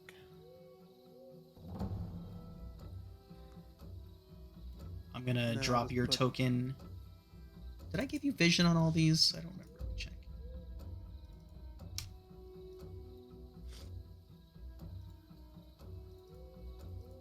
I did. Good, good.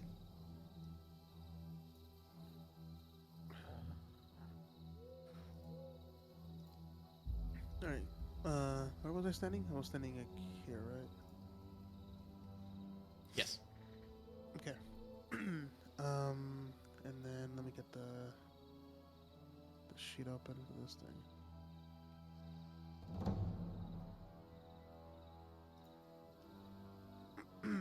And then I'll just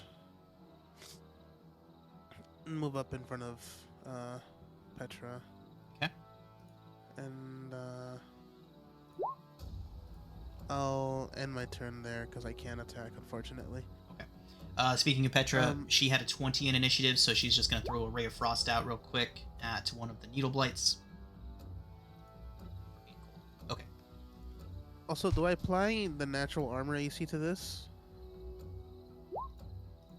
If racial traits transfer over to wild shape?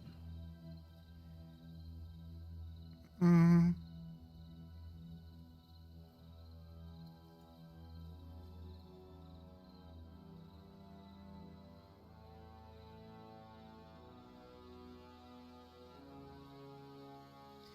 Yeah. Rules as intended. It does appear that you maintain that.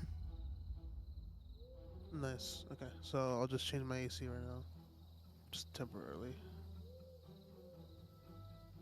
So AC is 14, I think. Yeah. Okay, cool. Okay, yeah, it's contested. It's a contested ruling. Apparently, the wording in the spell isn't very clear on it, so we'll just let you keep it. All right, cool. Cool. Okay. Boulevard. Oh boy, this is we're in a pickle here. I'm I'm going to move and take the attack of opportunity.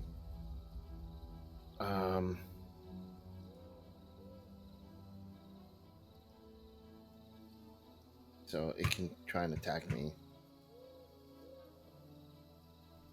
Okay.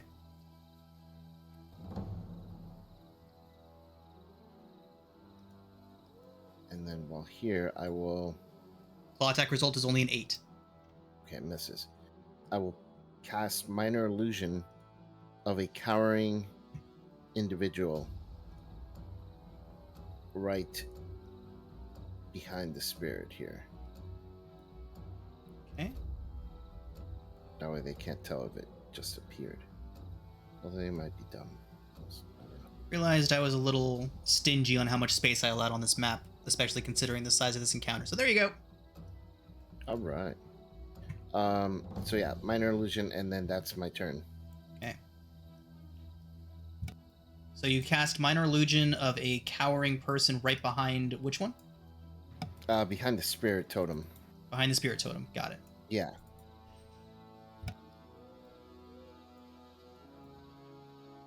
So like right here. Exactly. Yep.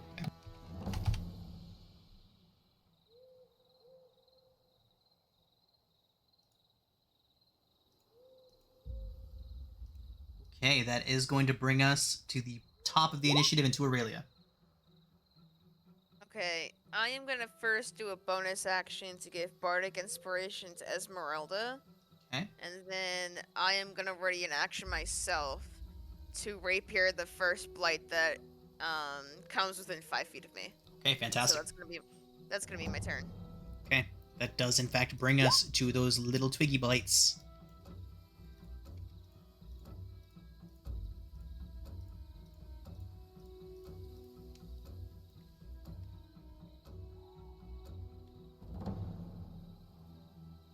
Oh my god. Aurelia, your attack of opportunity goes off. Okay. Attack of opportunity. I don't have Sessional. 8 does not hit, unfortunately.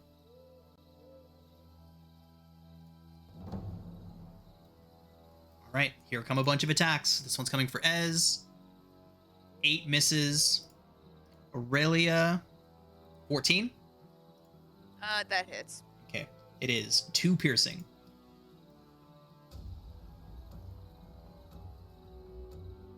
Badger Sam, only a 5 to hit. Yeah, that'll miss. Okay, Also, if you get hit, remember you have 8 temporary hit points. right. Petra is going to start backing up, keeping an eye behind her just in case. If a player leaves the aura, do they lose the temporary hit points? I'm not sure actually.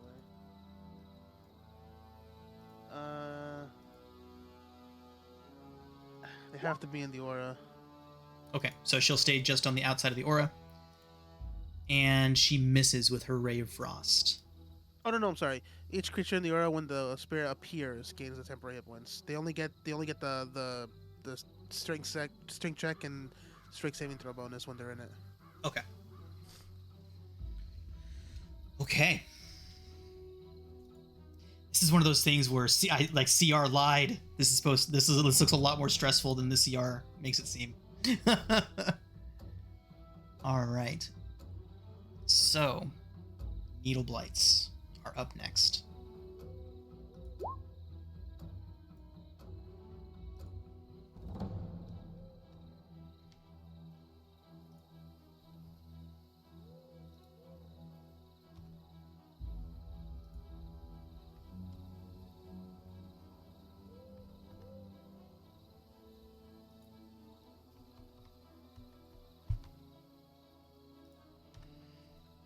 Okay, here we go with the Needle Blight's claw attacks.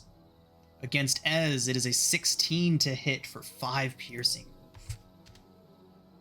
Aurelia, the one going after you, that is a 21 for 6 piercing. Yeah. Badger Sam, It is a 10. That'll miss. Oh, I just realized I still had 10 hit points. Go ahead and take it away from your temp before you do anything else. Yeah. It's gonna be plus 3 since I still had 10 hit points. Badger Sam, there's one more taking a claw attack against you. That is a Alright. 17 to hit. That'll hit. That is 7 piercing. Jeez. That's almost all of the 10 hit points. Okay. Bolivar, the one approaching you, reaches out its hand. You see several thorns beginning to extend from it before they launch out towards you.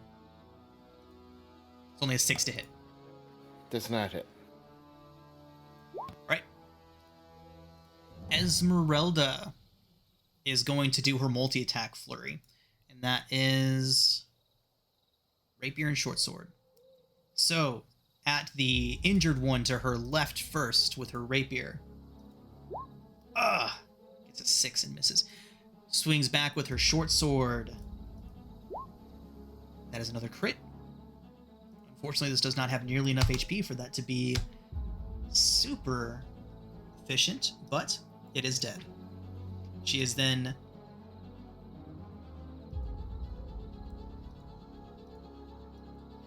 Yeah, she's going to close up ranks with Aurelia.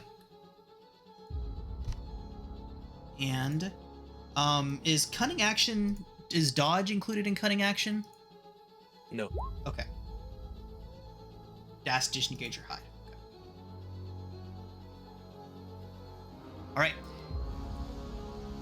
You can see her looking like she's getting ready to leave, like she's getting ready to back up and let the advance come, but she does not want to leave Aurelia by herself. So she will stand up next to her and get ready. Brings us to Varanus.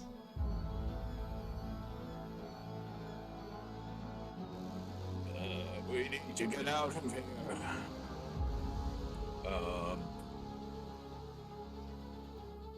Boy, this is bad. I'm gonna shoot that one. Okay.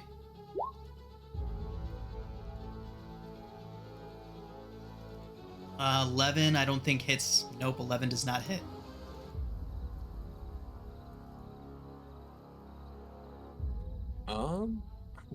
Gonna go here.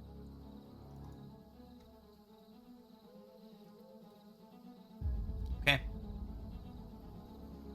Brings us to Sam.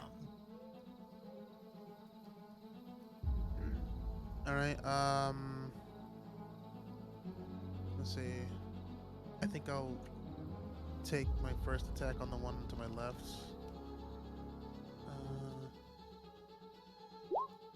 22 to hits.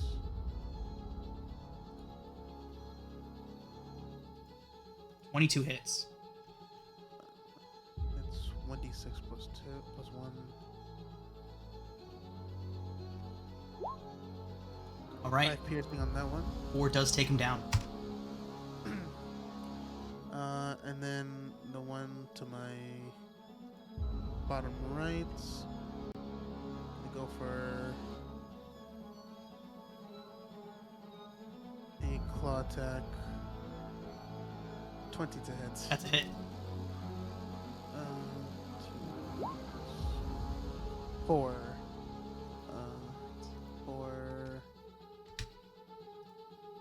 4 slashing damage. Ty, your Badger has token actions now. If you click off the token and then back onto it, you'll have your macros across the top of your screen. Okay, cool. All right. Okay. That's all I can really do here. Actually, how does burrowing work with attack of opportunity? You would provoke an attack of opportunity as soon as you get 5. Well, if you're 5 feet away from it, that means you're already underground. So you would have full cover. Right. That is how that reads to me. Real quick, before we answer that question, how much temporary hit points was it? It was 8 for everyone in the middle, everyone in range. Okay. So it's everyone. Yeah. Okay. So No, it's fine. I'll just I'll burrow down and then I'll burrow this way, and then that's all I do. If that's possible. I'm sorry, what was that? I'm saying, can I burrow down 5 feet and then burrow? You know, just forget it. I'll add my turn there. Okay. I don't want to overcomplicate things. Bolivar. All right, I will move there, and I will fire a chill touch at the guy to the northwest of Ez. Okay. And let's go It's a hit. 23 to hit. He All takes right, him out. 8 necrotic. Perfect. Phew. Run, and that's my turn. Okay. Aurelia. Yeah, I'm gonna disengage immediately and start heading toward good old Varanus. I'm gonna end my turn. Okay. The twigs. Attack of the twigs.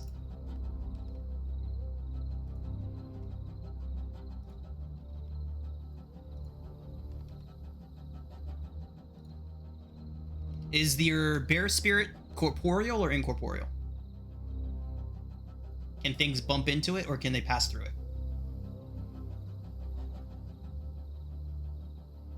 Sam. We'll say incorporeals. Besides me. Oh, I'm sorry. Yeah, it says incorporeal. Sorry. Okay.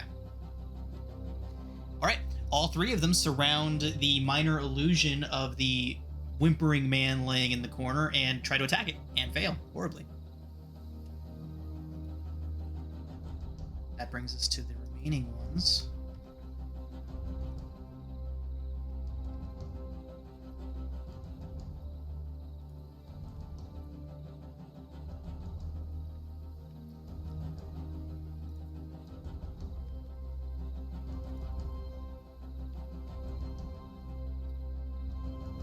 Okay. Ez is about to take 2 Twig Blight attacks.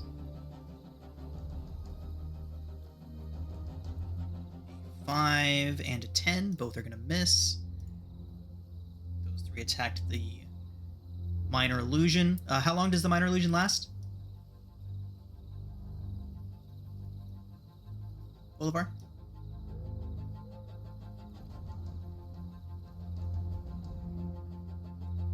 Bolivar, are you there? You may have lost face. Checking. Okay, lasts for a minute. Nice. All right. Sam. You have 3 Twig Blights attacking you. Sure. First one is an 18 to hit for 3 piercing. Okay. Next one's a 12 to hit. That'll miss. Last one's an 8 to hit. That'll miss. Brings us to Petra, who is going to chill touch whichever one. I'm sorry, who is going to Ray of Frost, whichever one looks most injured. That one. And she hits and kills. Brings us to the Needle Blights. One of them attacks Ez. 10 to hit, misses. Looks like there's only 1 Needle Blight left after that.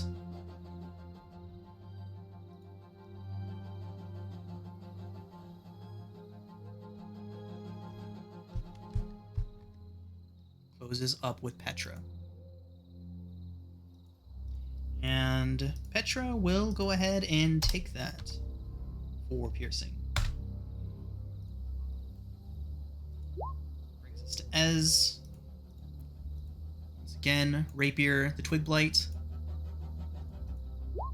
Hits. 4. Short Swords, the Needle Blight. Ez, run. She kind of looks over towards you and she says, I'm working on it, as she does a downward slash across the chest of this one here. and adds no sneak attack as there is no allies nearby, so just 7 piercing on that one. And then she's gonna disengage using cunning action.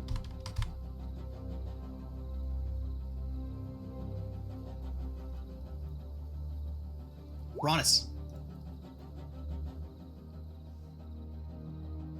I going to shoot the one in front of Aurelia. Okay. That's a hit. That takes it down.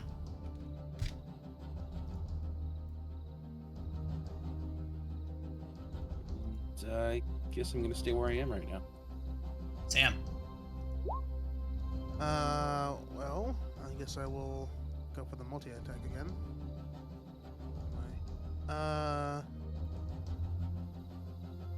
Bite to the one on the right. 15 to hit. The problem with these macros is that I don't know how to do I don't know how to do damage with them. You just go down to the chat bar. Oh, you can't see that. That is my bad. You can probably see it, the bite from the badger in the chat. Yeah, I can see that. Okay, yeah. so you just click the attack next to the numbers. Just click the word attack, and it'll roll it for you. There you go. And right now, I will adjust it so that everyone can see that, not just you and me. It's part of like my mantra, like allow the players to click buttons whenever I possibly can allow you to do so. It's like the same thing with rolling dice. It's like that DM unspoken rule. It's like whenever you can allow the players to roll dice, do so. It's the same thing. So just an extra button to press when you hit.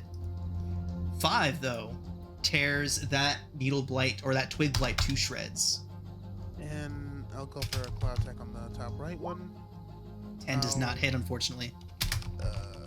Yeah, we're close. Session inspiration. Yeah, obsessional. Crit certainly hits. Oh Ooh. shit, that's a lot. To shreds, you say?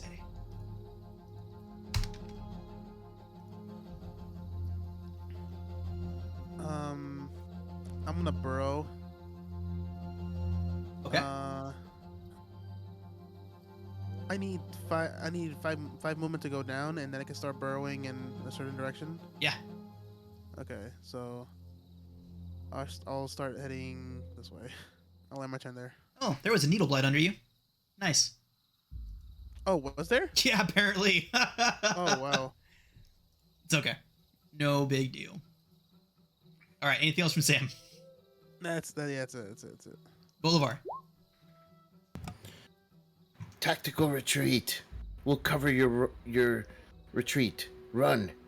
Bryanus and I will keep them at bay. And I'm gonna move a little further down here and shoot whichever's closest. So I guess this one down here, right next to the spirit totem. To the just west of the spirit totem. Okay.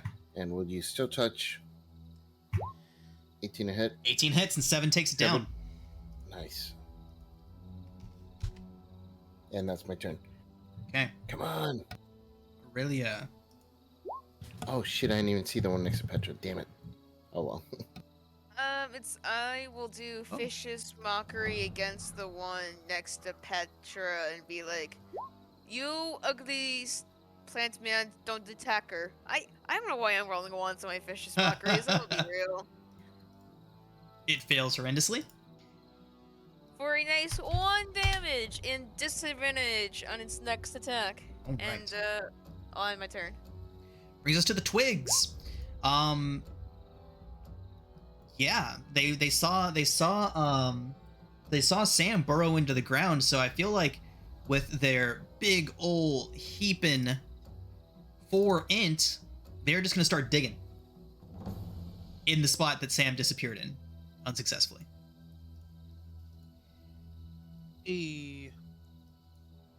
Those two continue doing that. These two continue attacking the minor illusion, which lasts for a full minute. These poor dumb bastards can't seem to figure out why nothing's happening. But this one is going to move towards Ez, or towards Petra. And this one here comes down towards Ez.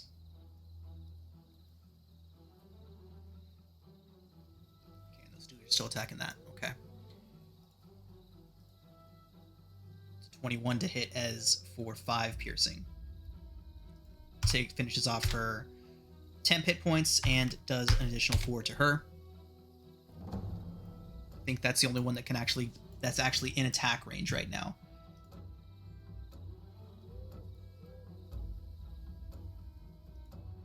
Okay.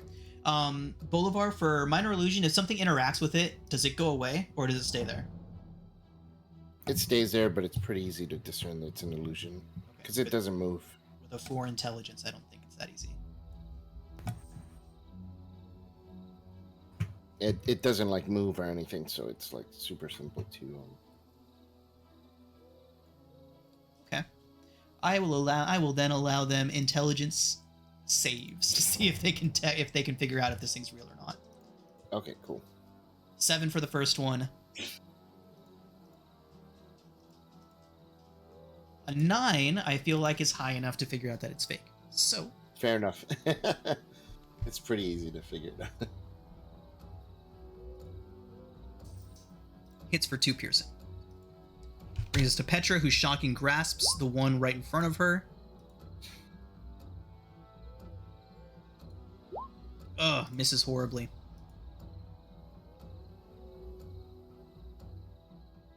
Yeah, she's going to risk the opportunity attack and run. Smart move.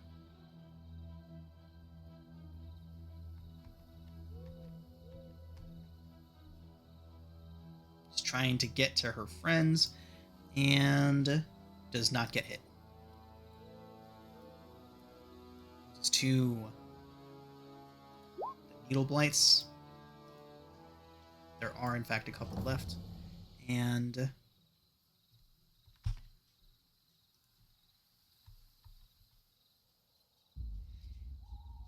hey, Aurelia, roll a D2 for me. Flip a coin. Alrighty. You're low. Yeah, of course I'm low. All right. It's only a 5 to hit you, though. That's gonna miss. 8 for the other one.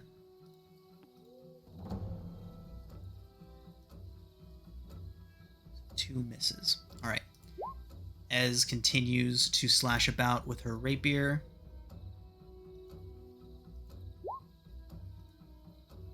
Hits for 9. Nice. Oh, that's actually all that one had left. Okay. Swings her short sword. For 6. Okay.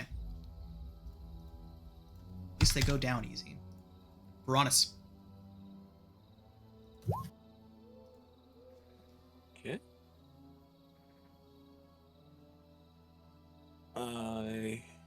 Does it really obstruct my shots? No.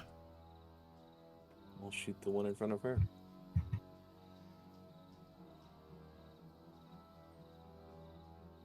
If I can remember where the buttons go. 13 hits. 7 takes him down.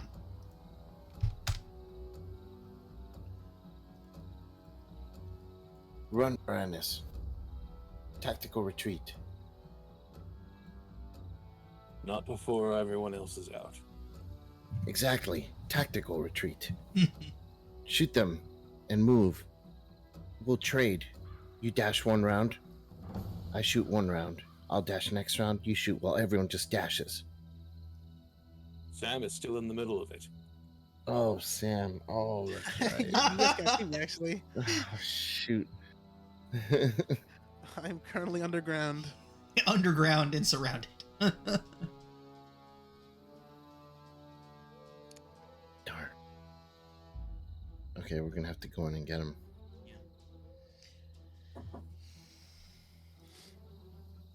Anything else from Veronis? No, I'm done. Sam. Like a killer whale going for a seal. I'm gonna go to the one to my right. So bursting up out of the ground. 11. 11 to hit. Little guys. 11 does not hit. Unfortunate. I'll go for a claw on the same one. That's a hit. Sure. All right. Down goes that one. And I'll dive back down and move 5 feet down. Okay. That's my turn. Bolivar. All right. I guess I will move here so I can see, and I will shoot the one next to my illusion. Okay. Next to Sam. So she'll touch again. 23 hits. Hits, 7 damage. 7 takes him down. Cool. All right. Come on, Sam. And I'll move and more feedback. That's my turn. Aurelia. All right, I'm gonna stand next to Ez and attack the blight that is north of us. Okay. Twig Blight 11 does not hit. All right, well, I'm gonna end my turn. All right. It's 2 of the Twig Blights, and Sam, you're underground again? Yeah. So the tunnel should be right here. Okay. Yeah.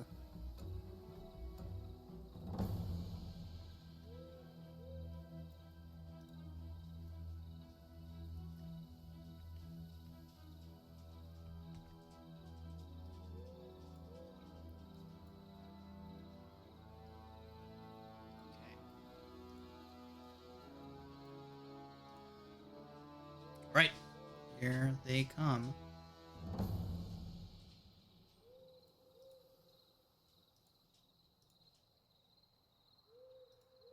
Okay. As a 19 does hit her. 5. And Aurelia, the one to the south.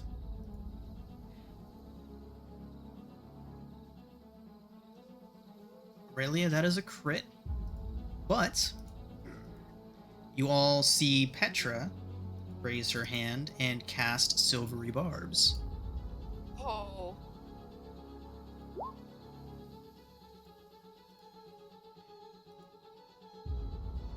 The next result is a 16 That still hits me. for 3 piercing.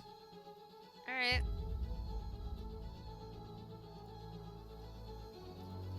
Okay, that's it for the Twig Blights. It brings us to Petra, who... Ray of Frost's the one that just attacked Aurelia. Hits, but only does 1 damage. Okay. I think the Needle Blights are all dead. I think we can drop them out of the initiative now. Yep. It's to Ez. Rapier's the one to the north. Hits and kills. Short Sword's the one to the south. Misses. Ronus. I'm gonna shoot the one to the south of Ez. Hit. 8 takes him down.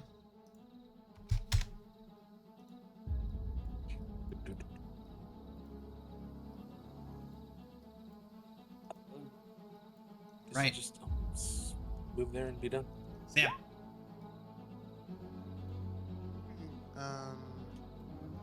Well, I'm underground. I guess I'll just pop up and then use the rest of my movement to go this way. And I'll just go for a bite here. That's gonna miss. Go for a claw. 16 to hit. 16 hits. 8 slashing. 8 slashing turns that animated pile of sticks into an inanimate pile of sticks.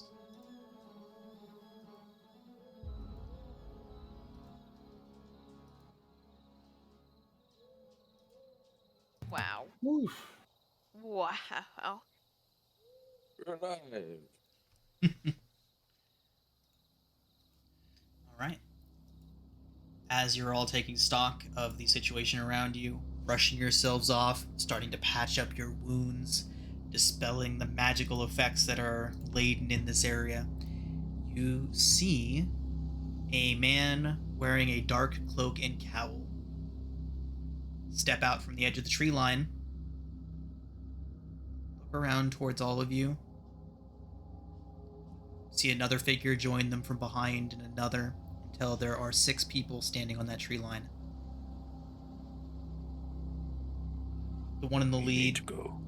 reaches up, takes his hood, lowers it down over his back. See a young man, dark hair. He looks around at all the dead chunks of twigs and needle bushes all over the place. He looks up towards you, gives you a nod, appreciative, and gestures you over to him. You can see that they're all kind of trying to stay deep in the tree line. Every now and then you see nervous glances getting shot behind you to the house, to the winery. Who is this that beckons us, Petra? Petra looks over to you. How should I know? I keep telling you, I've never been here before. The blights didn't attack them.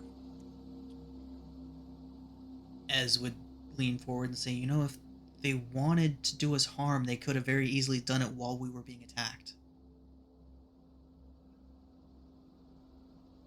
This is true. True. Doesn't make them our friends, though. Perhaps those tree things were after them, and we did them a favor. Perhaps they're friends, perhaps they're not. Seeing your apprehension, hesitation to come forward as he beckons you, the young man that first beckoned you takes another tentative step forward. You see him looking past you towards the house, and he points towards the winery, and then makes a double-fisted mine.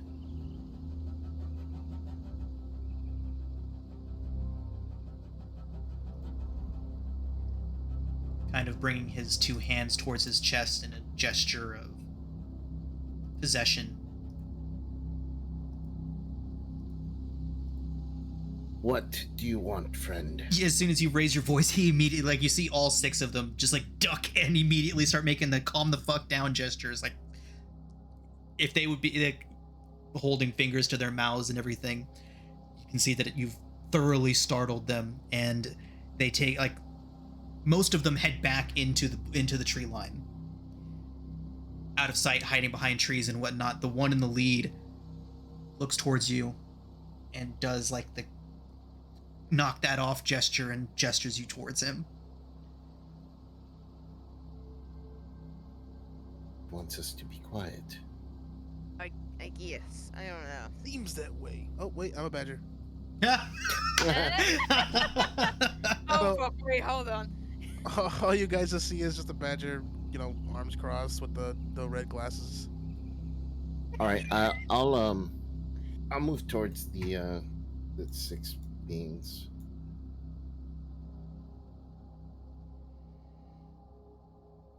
So, Bolivar, as you approach towards the tree line, the man very hesitantly comes a little bit closer, trying to meet you out there a little bit, and he says, "My name is Davian Martikov. This is our winery, but it has been..."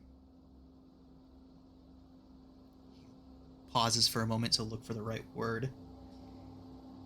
Has been overrun. By thieves?